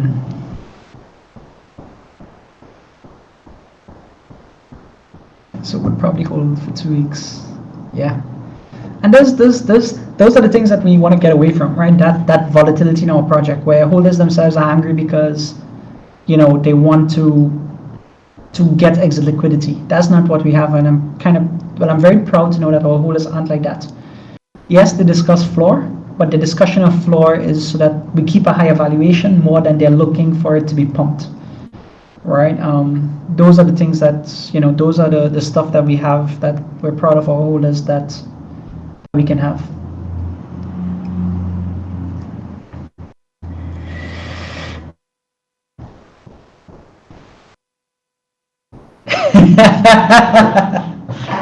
Oh, the trio monologue is coming in by text now.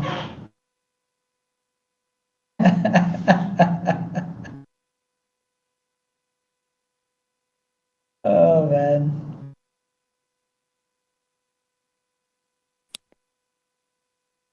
We should have our name. We should have meet the NFT founders of Web3 and do it like how they have these series. What's the word, man? Like the Real Housewives of New York and stuff.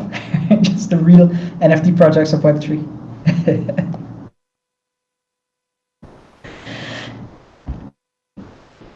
A reality series. That's it. Yes, that's it.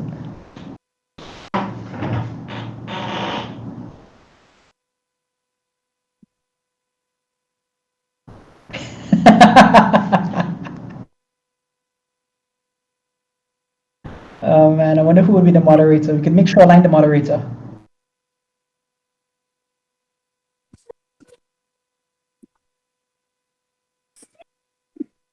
That's real utility. Has the team acquired any like tangible assets with the funds? You wanna just touch on that some more, Alien, so I can be able to answer that a little better?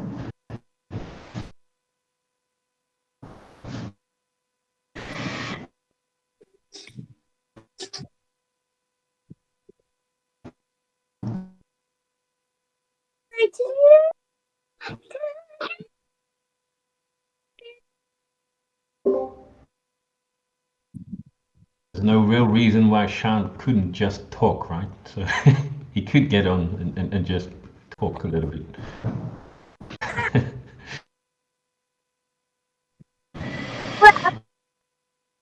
Well, what? Exactly. Well, what? All right. What are we doing?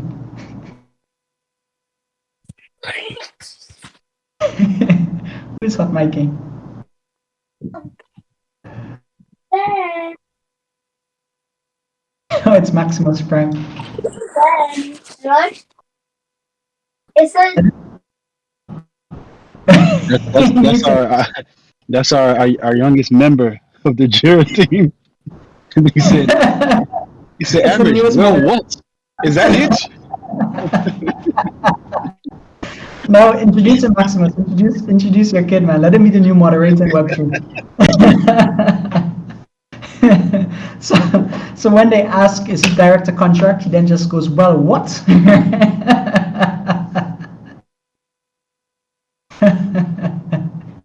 Oh man, that's what we need from our collab team, right? Is it direct to contract? What do you mean by direct to contract, right? Is it down to collab? Is it direct to contract? That's the hard question. Those are the questions. Well, what? I remember when I was in the collab team, man, and people was like, "Oh, this is what we have to offer," and I asked them, "Well, what makes you different?" And then they're stumped for answers. Oh, we will be the next, they will be the next BOIC or the next Moonbirds or the next. Yeah, but what makes you different? I wish I had that collab team member there to this. Well, what?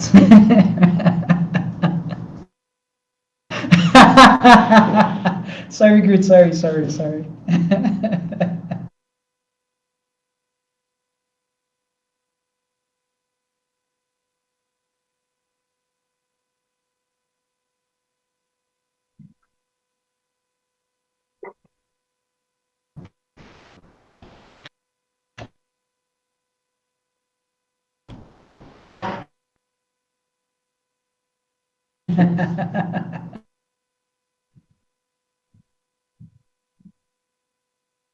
them young, Maximus. Start them young. That's the future.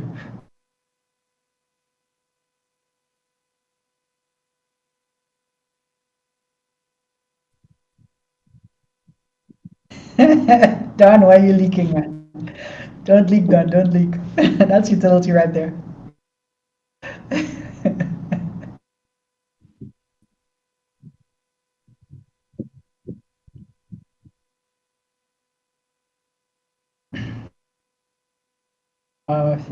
It's amazing. Like recently, we, as part of our launchpad, we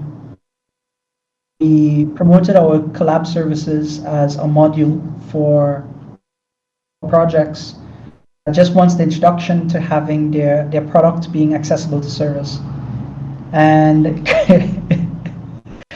in 2 days, Groot and their team introduced their project to over 80 projects in the space.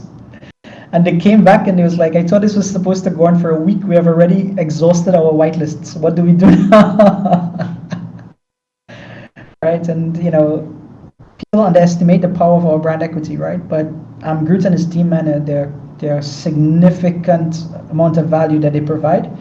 And their reputation is unscathed, right? And that's something that is a significant part of what makes them successful, right?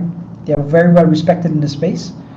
Their reputation is intact for what they have to offer, right? Not all the times we get it right, but in more cases than none, we do. So those are the things that you know should always be spoken about in terms of every member of our team and what they have to offer. And, you know, as G said, Groot is a machine. It's crazy. It's crazy sometimes when you see some of these things that they have.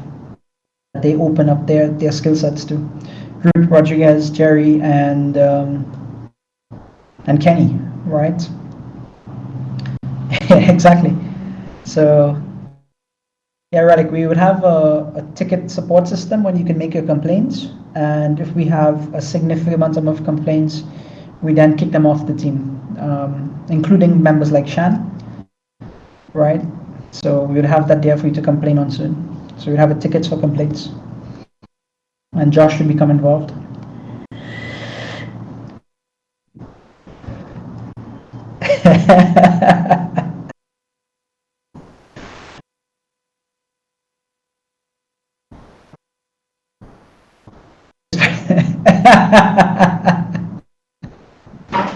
I don't get the chance to much Maverick. It's only because he's taking up with his in real life utility. He comes and he says, "Hey, I can't make the town hall meeting. We need you to chair it." And then he comes to the town hall meetings and completely crashes the chat. You know, where does it go? This is how he runs us. So so Shane comes. He says, "Amresh, I can't make the chat today. You're gonna have to do it." Yeah, and then comes. I'll come to Amresh with his notes. Here's all the things I want to complain about but never could. Yeah, Now's and then my next opportunity. next week, Maverick, he's going to come and be like, "You did such a great job in the town. I think you should continue it." That gets you.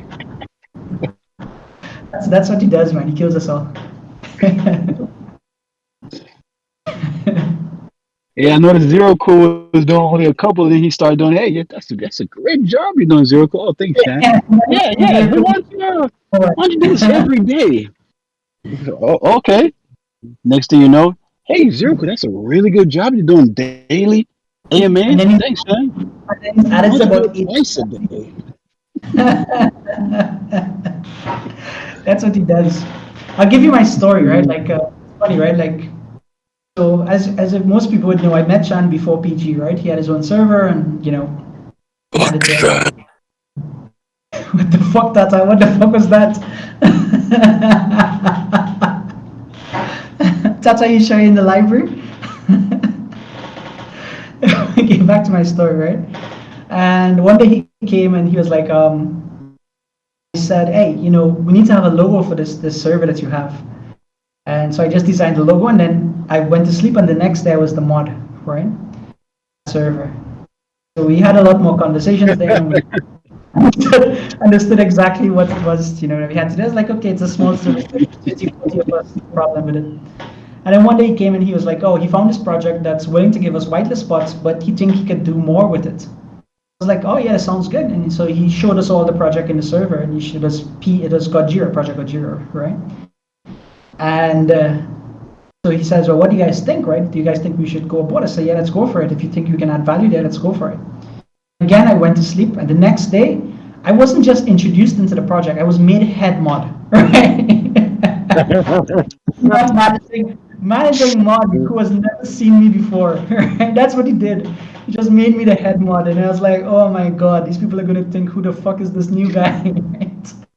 So, I got in a call, I got in a chat with G. G was also the head mod, and we built a good rapport there, and said, I'm not here to extend my control or anything, but let's see what we can grow this together. And that's how a story in PG became, and G and I. So in other words, yeah. So in other words, I should tread carefully. No, yeah, keep your suggestions very, very limited. Got it. Hours a week of calls and stuff like that, and you're fucked. It's like you just upgrading his promotions. For you, Yeah. he did that. For me, maybe I just wake up on the plane. What the hell am I? Oh yeah, I just decided to fly you out here. You're part of the team now. What? How did you get me in here? And then Jamie and G is then stressed because now they have to manage these guys in terms of expectations and deliverables. Oh man, you'd be so surprised. Oh, it's hilarious, but thankfully it's not much more of that now. Right? He has not been that much, but oh my god, these backroom deals. So it's a really nice story for that's our full-time job, G. That's our full-time job. Now he comes on the team chat and he says, hey, I'm going to post this. What you guys think? And then we all have to vote yes or no.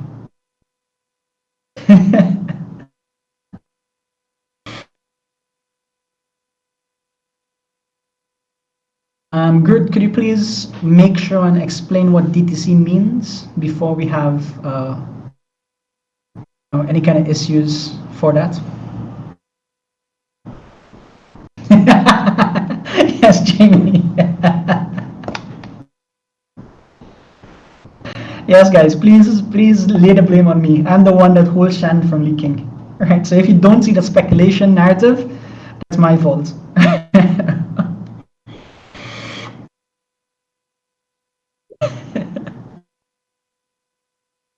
Yeah, but there are a lot of stuff that's happening in the background, guys. Like stuff that's our intent is to have stuff. We're not there yet, to be honest. US meetup. US meetup. Oh, sorry, guys. Another message. We had one and you weren't there, man. We had one and you weren't there. Yeah, no, man. I'm so pissed at myself for missing that. Well, no, actually not that one. I'm mad for missing the one in Singapore. That was a good one. I always wanted to go there, and it looks like from the pictures, man, I can't even tell you. I don't know if it was like a garbage time, but from the pictures, man, the pictures itself, it looks like y'all had an amazing time there. That was so It was amazing. I kept seeing all these events take place, and I was like, all right, that's cool, I didn't go, but next time. I saw that event, I was like, damn, there is no next time for that one. That's No, there is because it's our goal to have a presence in the States, right? So that's something that we're actively working towards. Because at the end of the day, and I just share you guys my insights, right?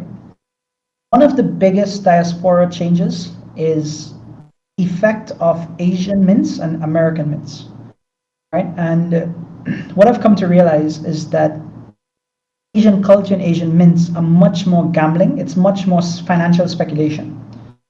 The Americas are building towards much more adoption. So when you look at a lot of American brands that don't have NFT projects, but are in Web3, so you would see them building much more SaaS and much more integration and much more adoption, right? And Asian mints are different, right? I'm not going to comment on Europe, right? When we look at NFT London, I'm not going to comment on that at all.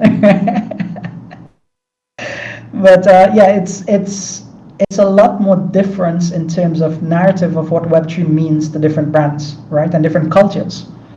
And it's a representation of their cultural background. It's a representation of what they see the NFT space with. And for us to only have a presence in Asia, I think is selling the project short, because we have a backend in Asia, but we have a narrative that's more American based. Those are things that we're focusing on, and that's why we want to have a presence there. But it's a work in progress, right? It's not going to happen overnight.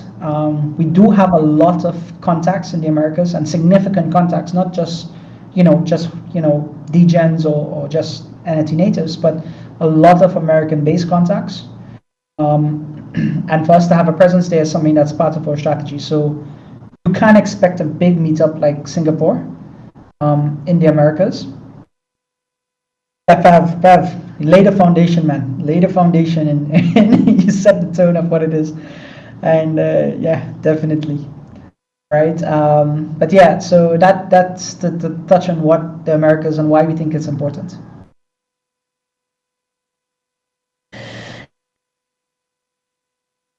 All right, I'm gonna invite all my drug dealing friends to get into NFTs. They know a lot of people. That's what Web3 adoption is like.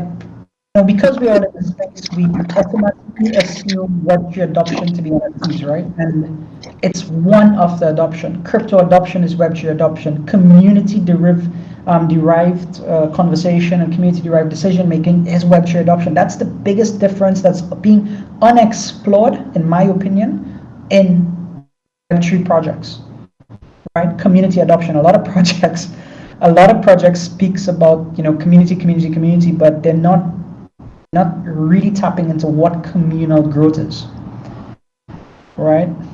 Oh man, now we brought up Singapore and the leaks are coming out. Son of a bitch.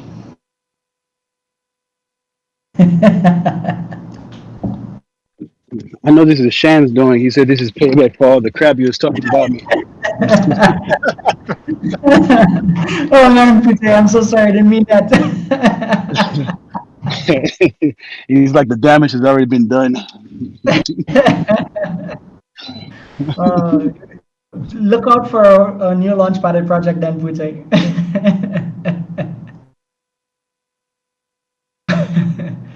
But there's significant presence in the States, and what state are you from, Maverick?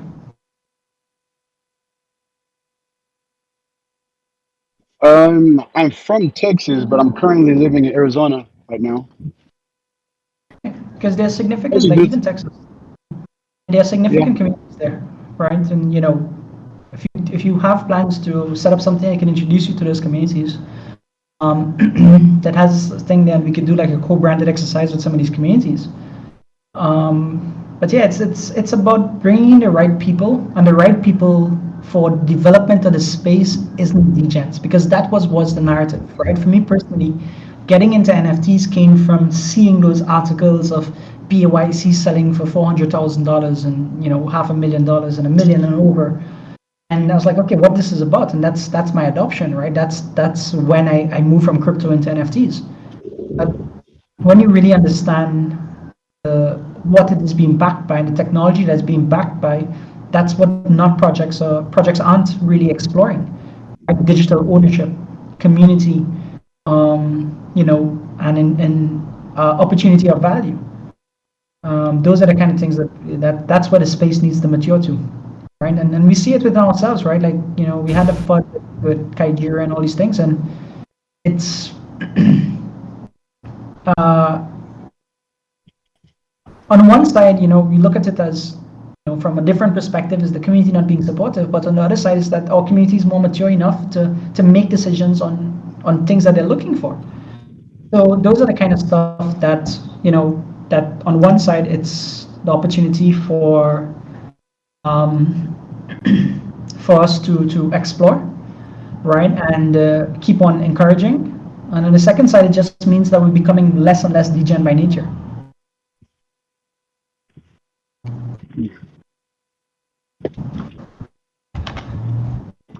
Right, so those are the kind of stuff that we were part of. Man, my 2 hour monologue. My 2 hour monologue is not reaching, and now I'm going to 3 hour monologue. That's it, guys. I'm going to be holding Townhalls from now on, because the closer and closer I get to 3 hours, is the more it's going to be a driving factor.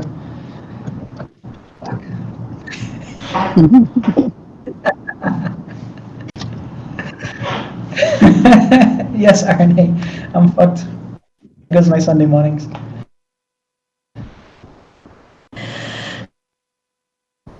Postman, you missed Singapore, man. These fuckers were introducing me as the Solana Shan. That was my name in Singapore.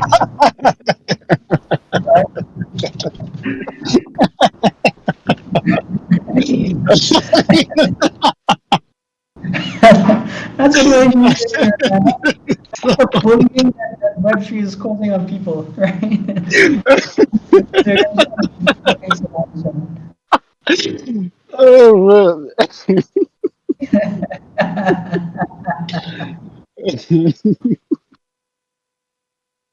Oh, it kind of reminds me of the post yesterday.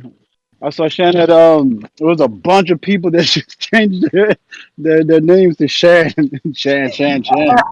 They posted on Twitter. I don't know if you've seen that. You should have post screenshots, man. I gotta find it. Shan posted it. He posted it on his Twitter. So a bunch of people that just changed it. Oh, I forgot to change my name. Let me go do that real quick. That's how you get the worst. It was just a gang of people just Shan. He's like, what the? Oh man, the real utility of Shan is the call center feeling. And the funniest thing is, I remember Shan always saying, "This is not a cult." He said like 5-6 times, and then you just see an image like that, kind of makes you think a little bit. The fucking Shan's running all over the place. It was good. I agree, Pute.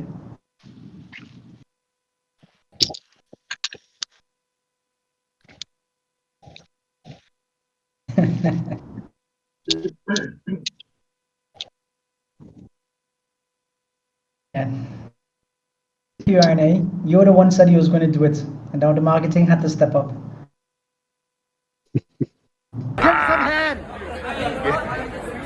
And then they told me this is part of my marketing scope of works. So this is how your founder spends the money.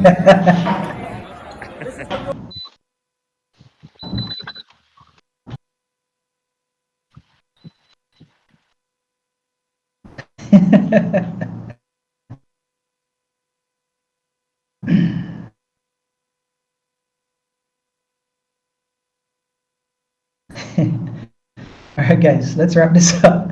If any questions, I'm giving you guys 5 more minutes. I'm not going to be 3 hours to set my stage into being here forever.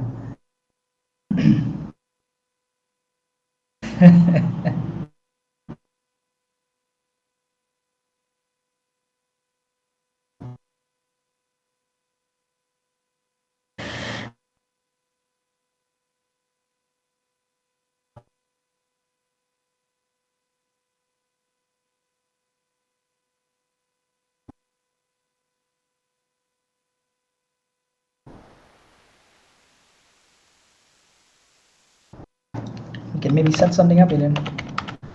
Rodriguez is from Dubai, so you can maybe reach out to him and tag him fair for you.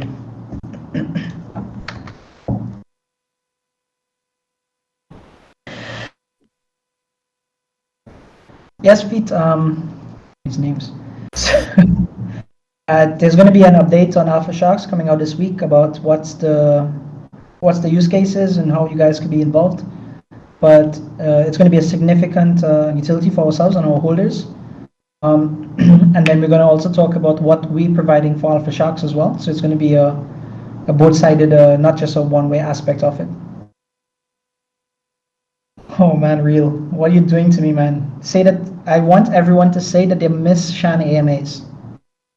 Right? Please comment and say that the Shan Townhalls and this should not be a recurrent feature. Thank you, Ace.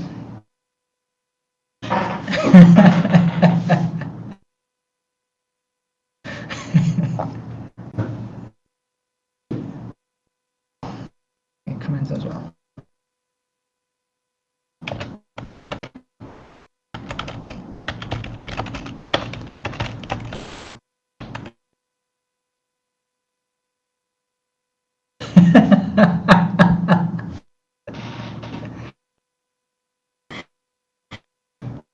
Let me give you guys some insights, right? So we had a meeting with Shan and the team, and we said, okay, we're going to use these town halls to start to speak about what we have accomplished, right? And we said that, it's not going to be to encourage speculation and what's to come and all of these things, right? And we had a whole entire meeting of what these AMAs are, right? So we're going to talk about what was been accomplished during the week, and to just keep our holders, progress and what's, what has been accomplished, so that holders themselves drive conviction into what has been doing, and they feel like, that the team has actively been working on the project. And I was like, yes, that's a good idea, let's go for it. And then immediately jumps to the town hall and leaks everything that's coming in the future.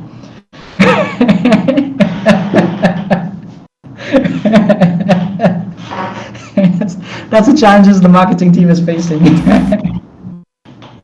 Immediately goes on the town hall and says, this is coming, and this is coming, and this is coming.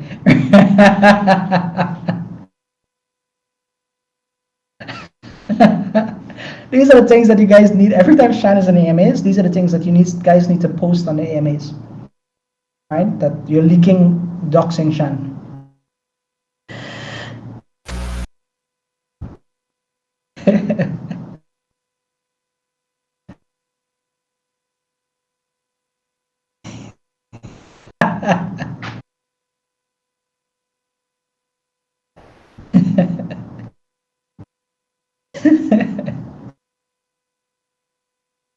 Will do. Oh, yes, Black Bull, man. Nice to see you, Black Bull. What up, Amresh? Glad to have you here, man. You joined in late, man. You missed all of the action. I know. I just woke up. We leaked a set of stuff. We leaked to know the doxing Shan for who he really is. I'm gonna catch up. Don't worry about that. Yeah.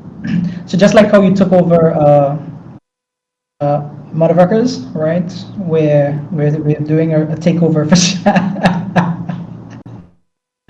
You guys are the worst.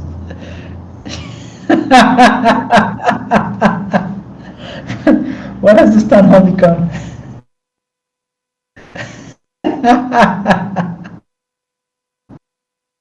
It seems like Aaron is the pimp and Shan is his pimp.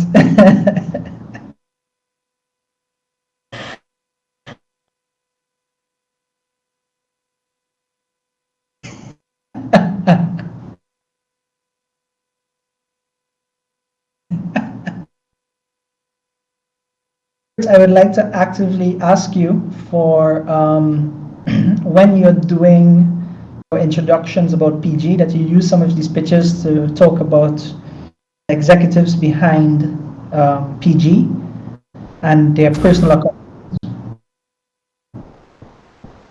Yeah?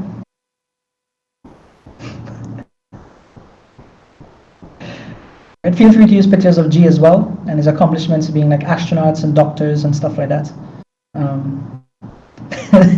Things that we can talk about our executive accomplishments.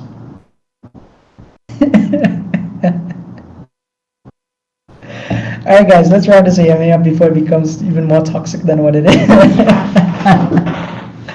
Alright guys, thanks for coming to AMA. Hopefully it will not be something of continuous basis, and we can have Shan back here to leaking stuff in the future. And we took the opportunity, as I said today, to talk about the pivots and how this benefits holders and what does that mean. So I hope you guys understand the direction and feel convicted in the project with this direction, and see the future of what we see the future to be.